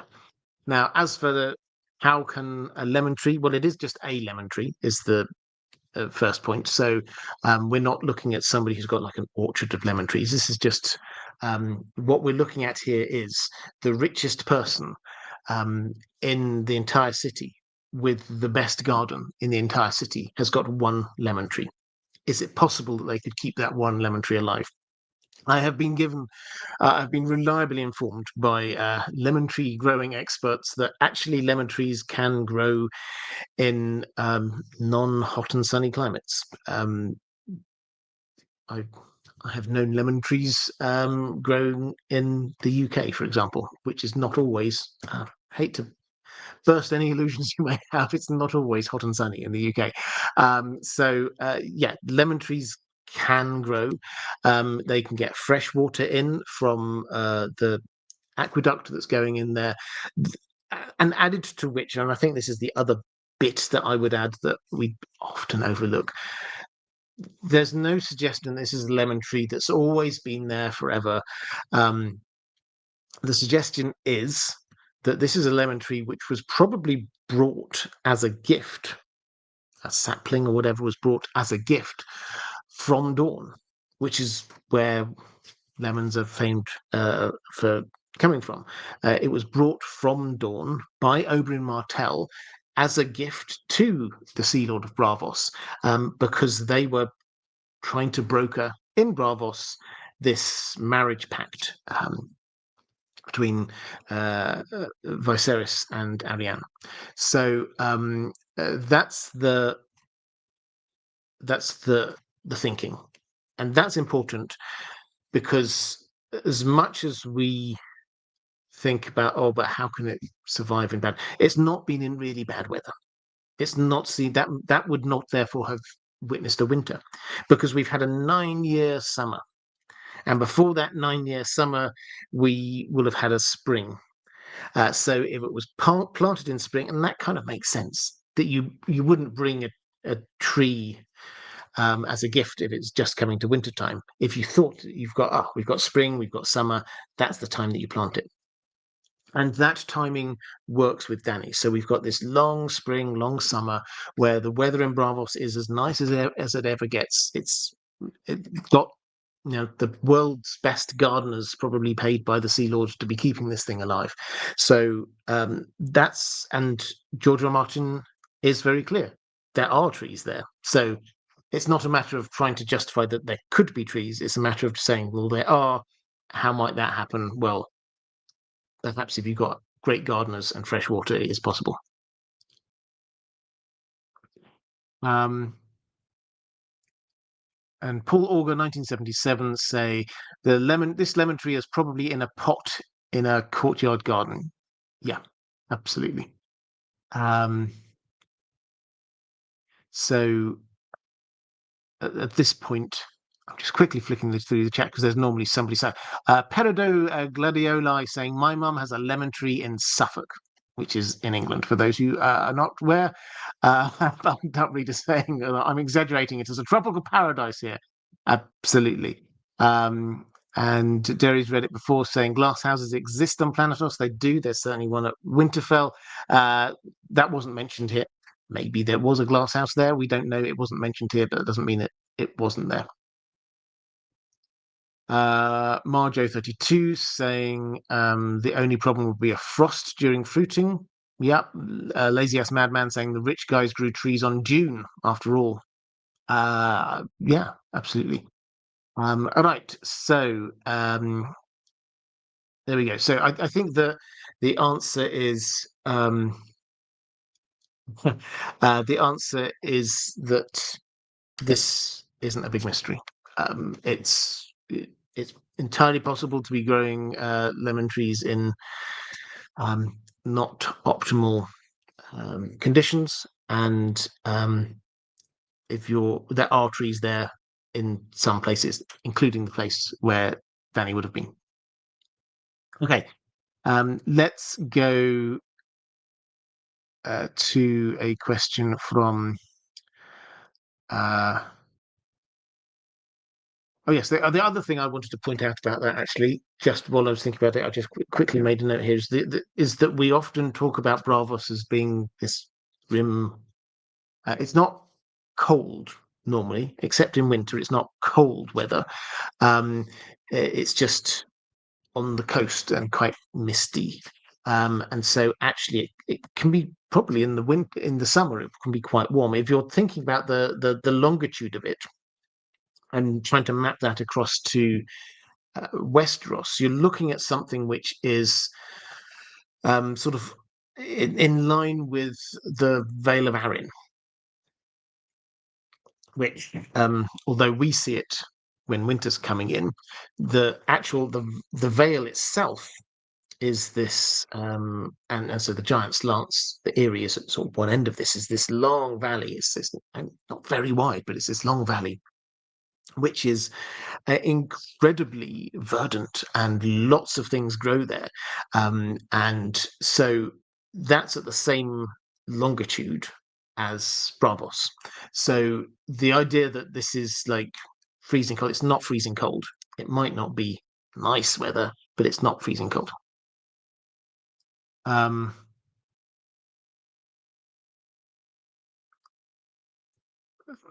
so let's go to Sir Friend. Happy Thursday, Robert, and to you too. Would be great to hear you discuss the technology advancement in Braavos. Are they far ahead of the rest of the world, and if so, why? The Maesters could potentially be holding things back in Westeros, but what about everywhere else? Also, I've started to listen to the well-told tale, The Wind and the Willows first, and I'm loving it. Best wishes, warmest regards. Well, best wishes, warmest regards to you. Yeah, if you don't know, I've got another channel, sort of a side project, really, where it's called The Well-Told Tale. There'll be a link somewhere, where I audio narrate books, the best science fiction and fantasy books ever. The Wind of the Willows, yeah, it's a personal favourite. If you've never come across it, it's just a lovely little tale. But you were asking here about technology in Braavos. Are they far ahead of everyone else? So it seems not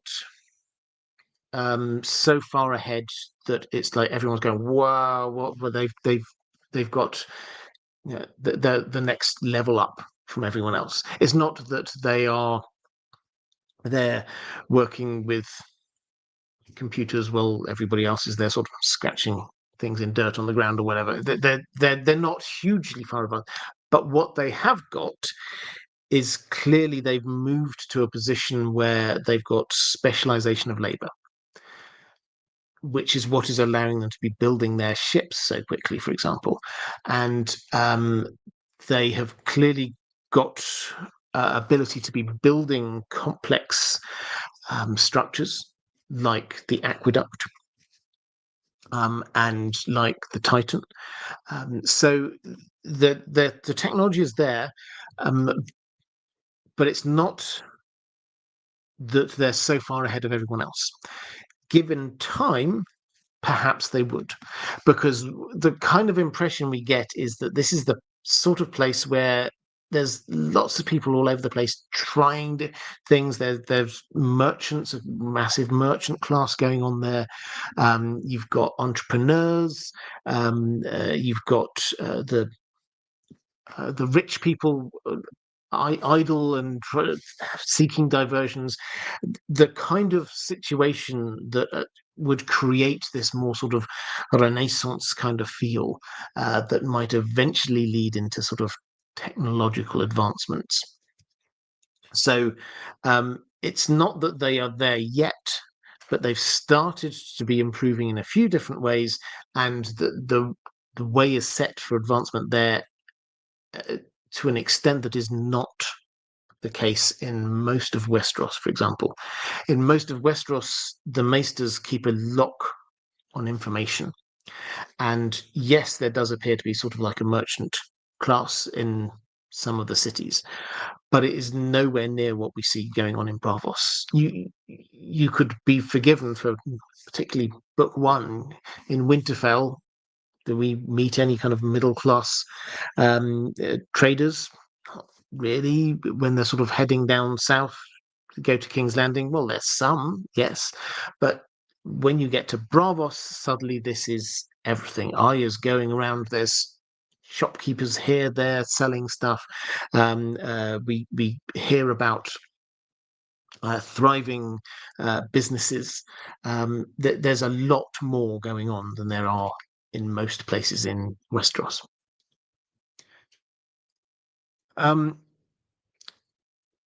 Let's go to Samantha Drake saying, "Your 8-year-old son has been listening to the Well Told Tale." That means a lot to me. I'm very happy about that. So it's a real mix of stories on there. I tried to mix up um, sort of classic tales with a few sort of more fairy tales kind of things, some classic science fiction. Next time we're just finishing off the War of the Worlds. Then I've got a Nathaniel Hawthorne short story, and then we're going to go and do Frankenstein, which I did record ages ago, but I listened back to it. The audio quality was not great. I've improved my microphone that I'm using for that, so I decided to re-record that. It's a fantastic story as well. Lazy Ass Madman, do you think House Baelish is actually from Braavos, or is it a ploy to be more intriguing and to build history, or do they have any particular reason for leaving? So, House Baelish, obviously where Littlefinger comes from, he is the third generation of House Baelish. They were granted a little patch of land on one of the fingers, just like the little promontories. Basically, there was a sellsword came over, did some good service, and the Lords of the Eyrie granted him some lands and a small title. Now, this is not a big thing. Yes, it is a big thing to be granted lands and a small title, but it's very clear when we go there in the books, when we're talking about lands, this is just a rocky outcrop. There's like three people and half a dog up there. This is not a huge money making place. This is not a beautiful area. This is just like, here's a small plot of land. So, is there any reason to think that, given that this is in pretty much in living memory, that was a made up story that they came from Braavos? No, there's no reason to think that. Uh, Littlefinger, if anything, he underplays it rather than overplays it. He changes the family sigil was the Titan of Braavos, harking back to that, but he changes his personal sigil is obviously the Mockingbird. So he changes that. He doesn't personally play it up, but he does certainly seem to have knowledge about Braavos. And when you start looking, you see more and more he has knowledge, he has contacts. He's the person who, when they're discussing in the small council, who should they send assassins to go and kill Dany, he's the person who seems to know how about the Faceless Men and how much they would cost. Which you might think, okay, he's just that kind of guy who knows these things. And then you read a little bit later when you get to Henny, who is a character who is part of a troop. This is quite, as I say, this gets quite niche, but this is the kind of detail we like. She's part of this troop of dwarves who plays at the Joffrey's wedding, what we know as the Purple Wedding, and that angers Tyrion because everybody's laughing at them, and Joffrey tries to make him join in with them because he wants to laugh at Tyrion because he's being Joffrey. And we discover later from Penny, they were picked up from Braavos by one of Peter Baelish's people, because it was him who was wanting to provoke Tyrion, to get Tyrion angry so that he could be framed for the assassination of Joffrey at the Purple Wedding. So to say, it's quite a detail, but the fact that they were found in Braavos by one of Peter Baelish's people is a very clear hint that he knows Braavos well. He didn't just go randomly to try and find it. He went to somewhere he knew.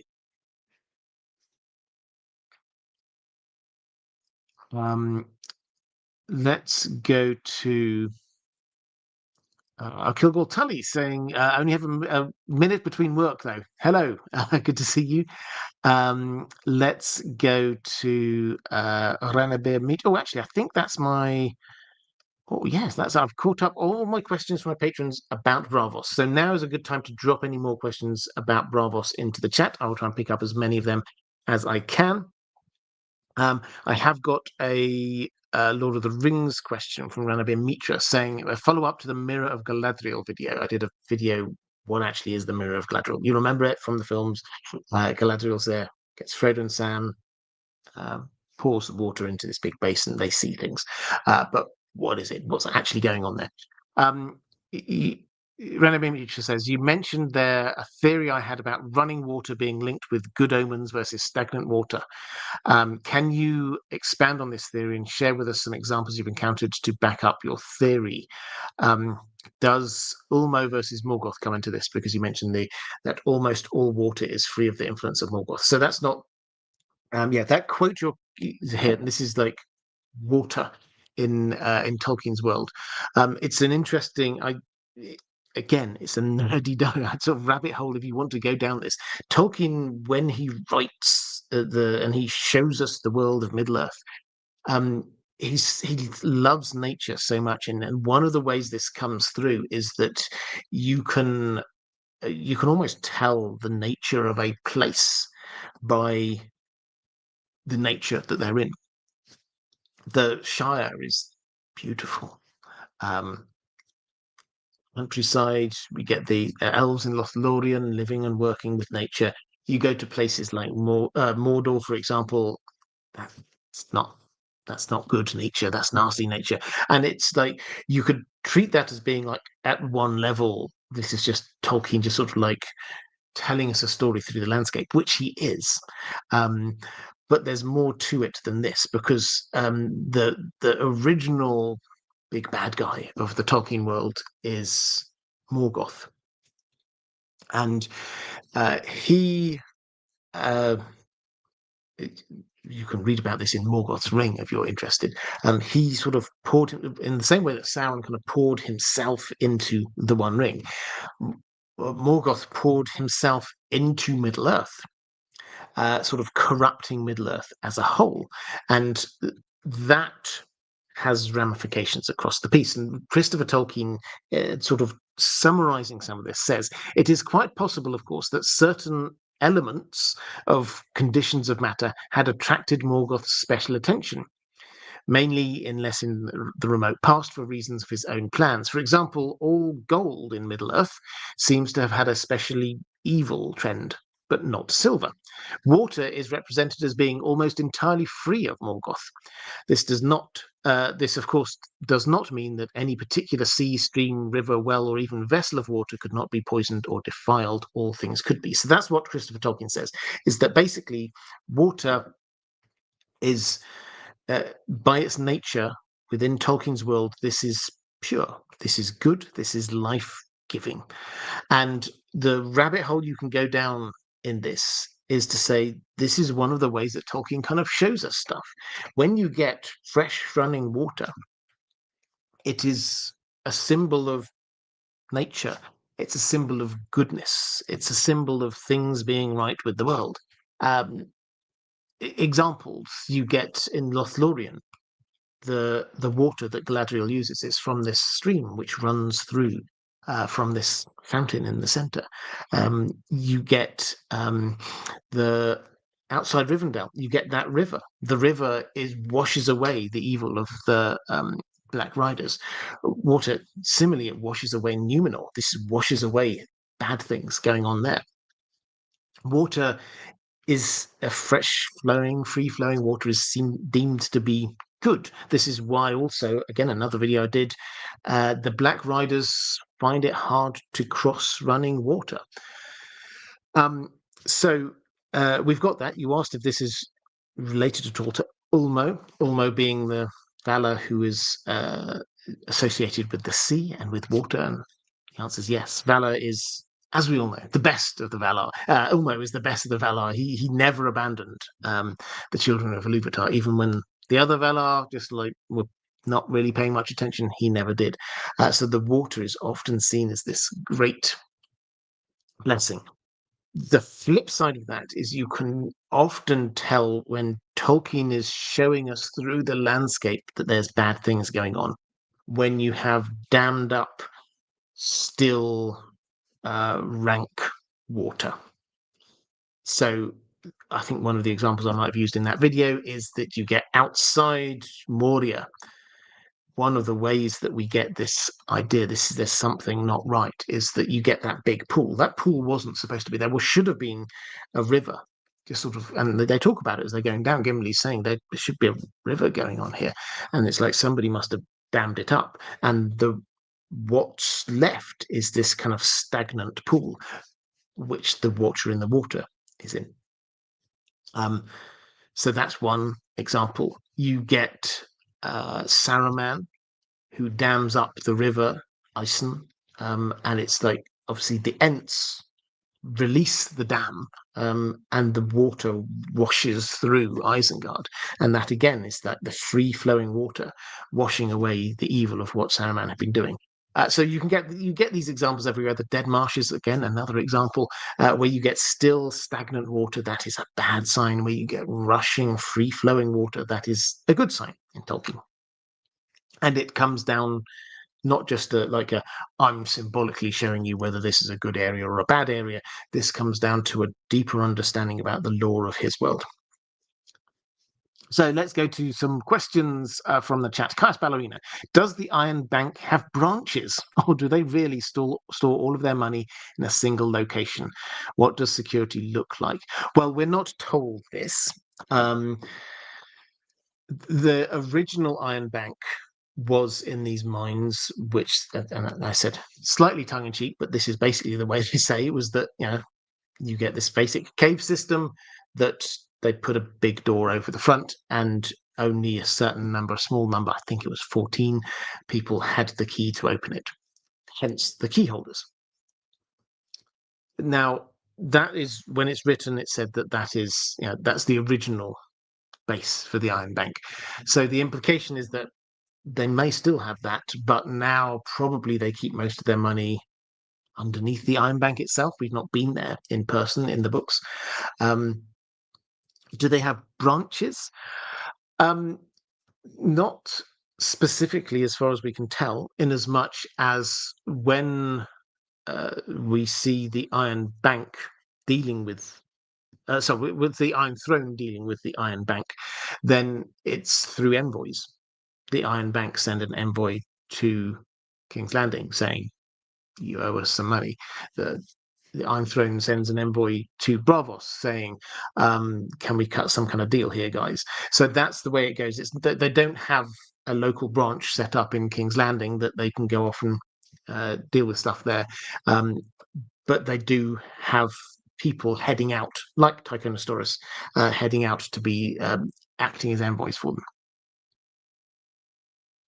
Martin S., maybe this has been asked before, but how can the Iron Bank possibly know some player in Westeros owing them no money won't win the Iron Throne, losing them all the money that he had been lent?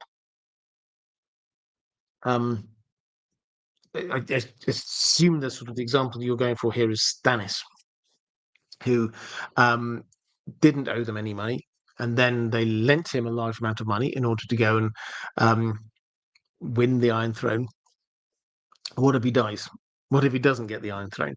Well, it's a risk that they take, but the rule that we have is that Stannis, as part of signing the deal, you can have all this cash.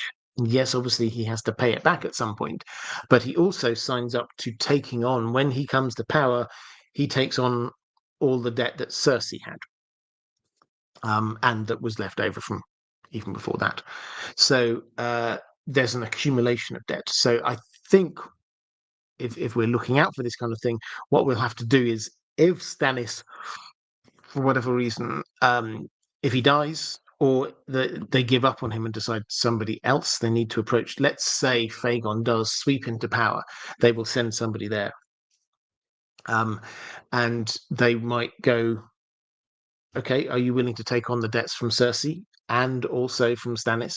And if you do, then we will cut off supply to Stannis and support you. How's that sound? That could well be an approach that they go for.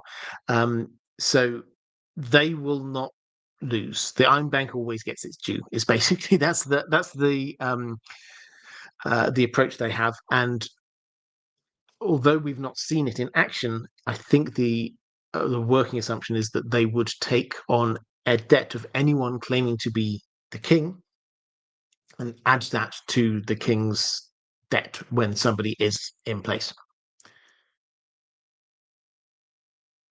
The other thing, though, to say is that they're willing to be pragmatic when somebody's going to be pragmatic with them. So and the example here is with Jaehaerys that we talked about earlier. Jaehaerys there, when he was trying to deal with the fact that the Sea Lord had got these dragon eggs, one of the factors in the negotiation was the fact that the Iron Throne was in debt to the Iron Bank at the time. And so the Iron Bank didn't just buy them, they just cancelled the debt. So they are willing to be pragmatic about these kinds of things, but not if someone like Cersei is just not keeping up her end of the bargain.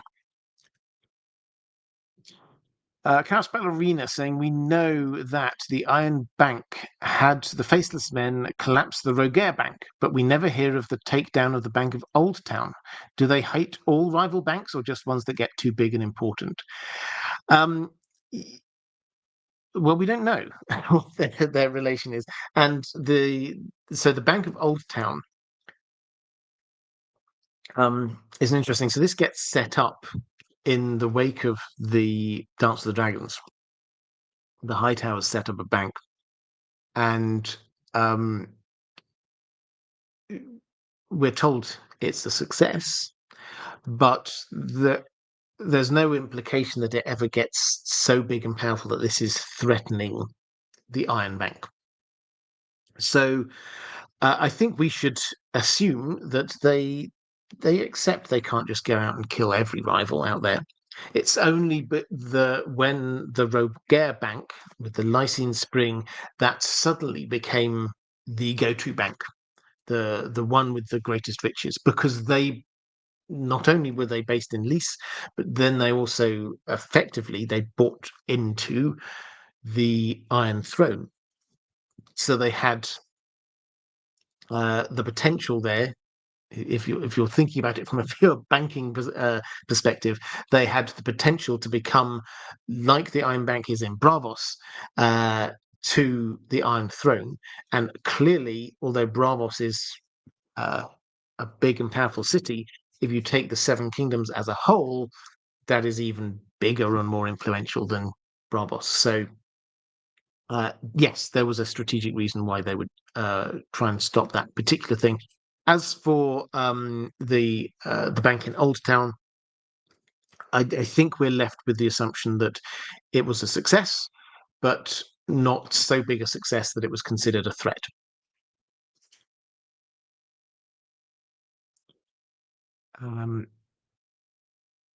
Uncle Gwendolyn saying late to the party, but happy to be at the party. Cheers, Robert. Good to see you. And Kolkartnuk saying they hedge their bets by betting on all sides at once. Absolutely. Maura Lee asking if there are any updates regarding the Hunt for Gollum and the Rings of Power TV production. Apologize if you've already answered this. I haven't answered this, certainly not this live stream. The Rings of Power is coming to an end of filming. I think they've finished their principal filming now, possibly even today. They are doing a few extra little bits here and there, but that's where they're at. The Rings of Power takes a long time in post-production, based on what's happened the last 2 seasons. My understanding is we should expect that perhaps this time next year. The Hunt for Gollum is moving ahead. So Andy Serkis has now gone over to. Andy Serkis is directing this. He has now gone over to New Zealand and is setting himself up there. We haven't got much casting news other than Ian McKellen is confirmed. He is going to be a part of this. And Elijah Wood has also confirmed that he is a part of this as well. Now, what does that mean? Are they just getting the old gang back together? I don't think they'll get everybody back together. It's possible that they will use some kind of framing device. Who knows? But yeah, my understanding of that is that it's not all not everything is now nailed down yet, which is why they haven't been announcing huge amounts of casting news or anything. But in terms of when that is going to be out, we're looking at December 2027, I believe. That's the idea. So they are looking to be starting filming in the spring of next year.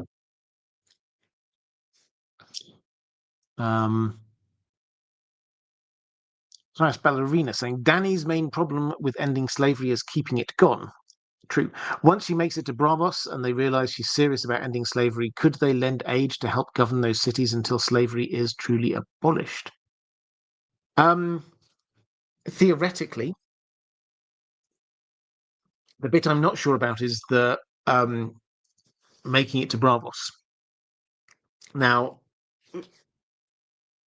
where we left it with Dany is in the Dothraki Sea, and she's gone through this period of, I suppose we could call it reflection, some slightly fevered dreams, visions, and a lot of other stuff, based around this idea of her reclaiming her Targaryen identity. Fire and blood. The dragons remember who you are. Do you?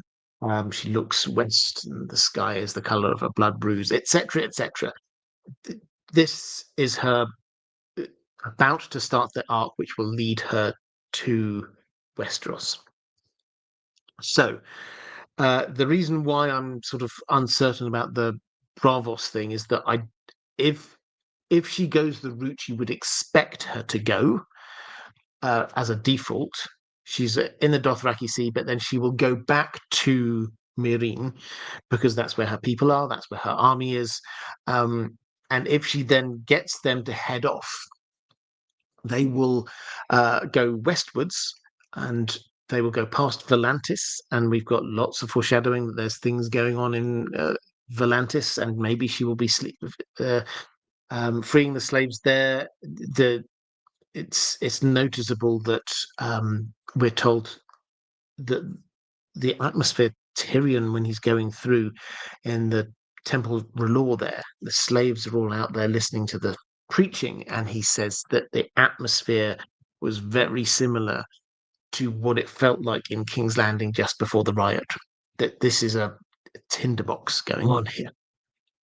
So, the name temporarily escapes me, but in Jorah and Tyrion meet this woman in Volantis, who is there, who had married one of the high and mighty, but she had originally been a slave, and now she sort of runs a lot of the city, sort of the city away from the sort of the official parts. She puts people in contact with other people, that kind of stuff. And her passing words, knowing that they were going to go to see Dany, are tell her to hurry because the slaves need freeing. There's a lot there. So going via Volantis, the potential that she might go to Pentos, but Braavos is going completely out of her way. If she's in a boat, and if the main army are in boats, then if she's going to land King's Landing or Dragonstone, then going up to Braavos would be taking weeks out of her way to be going in the wrong direction. So just on a sort of a middle route of what we might expect. No, the other option, which I think we kind of often don't think about, because the way they presented it on the TV show was everybody's just gets on boats and they all head west. The dragons are flying over. It's just one big fleet, and the army's all on there. That doesn't feel as if it's 100% what's going to be happening. For example, the Dothraki. I would guess that what you would say if you were trying to tactically say, how do we get the Dothraki there? We know the Dothraki don't want to get in boats, so you want to minimize the amount of time that they're in boats. So you put them across the shortest crossing, which is probably Pentos across to somewhere like Dragonstone. So you don't drag the Dothraki all the way many miles to the south and east down to Marine to put them on boats so that they're on the boats to take them all the way back across westwards again. When you're at Vace Dothrak, you just say, you head west and we'll meet you at Pentos, for example. So I could see them going to Pentos, but Braavos, I'm not so sure. But the bigger thing, could they realize he's serious and lend aid to help govern those cities until slavery is truly abolished? Yeah, in theory, yes, absolutely. I could see them doing that. The problem is distances and time, is that Essos is a huge continent. Actually getting people over, all the way over to, I mean, her making her way over to Braavos and then them sending people all the way back to Marine would take a very long time, and it would be sort of off the radar of the stock. But at that point, the story that we're focusing on will be very much in Westeros. So possibly, but it would take a while. Martin S saying, okay, but what if an enemy of the one they sponsored wins and that player agrees to nothing? This is the Iron Bank in terms of who they're supporting for the Iron Throne. Well, this isn't just the Iron Throne. I should probably just say that up front. This is how they deal across the piece. They want the ruler of a place to owe them money. That's what they like. So what happens if they say support Stannis and then Fagon comes in and he claims the throne, but then refuses to take on the debt of his predecessors? They will always try and get their due, is the only way of saying this. So if Stannis isn't going to do it, then they'll support somebody else. And that's the way that they've always operated. They're not just about to write off a debt simply because somebody they don't like who refuses to pay their debt is there. In their mind, it's not the individual that has the debt, it's the institution of the Iron Throne. So they will think that the debt still remains there, and they would deal with that in the same way that they've dealt with Cersei, saying that she's not going to be paying back the debt at the moment. I was going to say, to be fair to Cersei, it's quite hard to be fair to Cersei in these circumstances. But she wasn't saying, "Well, we'll never pay it back." It was like, let's build the things we want to build. We will need to build some more ships, and then after we've all the war's gone and we'll have a bit more money, then we can start repaying them again. That's what she's saying. She's not saying, "I'm never going to pay them back." But the point you're making is what happens if the person who wins says, "Actually, I don't owe you the money." They think that he will owe the money, and they will support another person.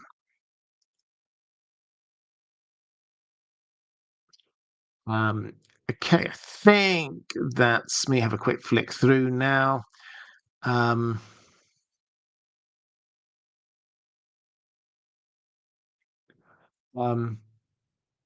This is Nick Drum saying, the impending threat of White Walkers and the Crown indebtedness in the book, not the show. Why is the Iron Bank making loans to Jon Snow? Any hints of them hedging their stake in Cersei with a similar support? So the hedge for Cersei, if you like, is the supporting Stannis. The Jon debt is the impression we get is this is small beer to them. This is not a massive issue.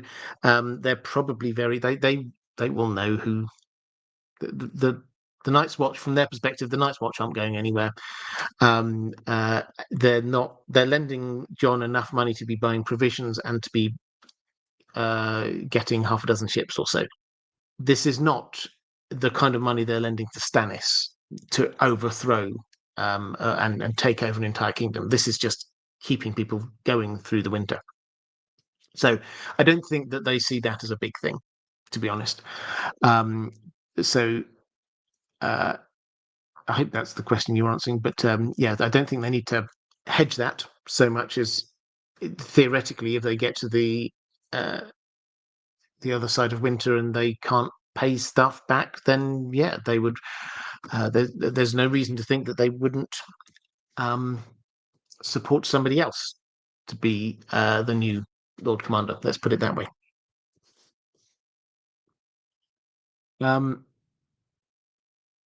Northern Tommy says the funny thing is the bank doesn't seem super unreasonable. If Cersei had bothered to communicate, they might even have continued support. Yeah, it's entirely right, and what you get actually that chapter is quite an interesting one because she's there, sort of saying let's do this, and you actually get sensible people like Pycelle going, well, are we sure that's a good idea? But then she has surrounded herself by these appointees who are they're not going to say no to her. They'll just say, yeah, of course, let's do that. Um, so Pycelle might not always be like the greatest or wisest, but he's not stupid, and he does know what will happen as a result of that. So what we see actually is how Cersei is operating, and it's just this hint of this is just going to be an absolute nightmare when there's no constraining influences on her. If Pycelle has gone and Kevin Lannister has gone, which they have, it's just going to be people around her who are saying yes. Okay, I think with that we can start drawing this one to a close. We've had some fantastic questions here. Thank you. Let me know what other mysteries we've got. We can definitely do some more mysterious places. But if there's like a particular mystery, an unexplained something, like I went through the Night of the Laughing Tree and R plus Alec was Jay or something. If there's a particular mystery you want me to be uncovering in one of these, then let me know down in the comments afterwards. But thank you, patrons. Thank you, moderators. If you want to get the videos on the main channel on Apple, then go over there. I'm starting to upload them there on a daily basis, so please do go and check that one out. And there's lots of stuff happening on the main channel as well. So I think that is all. If you are watching this back a bit later on this channel, appearing somewhere around here is going to be a link to other live streams that I've done. Appearing somewhere around here is a link to my Patreon page. Patreon is still the best way to support this channel if you wish to do so. So thank you very much. That is all for this time. Take care, everyone, and I will see you again soon.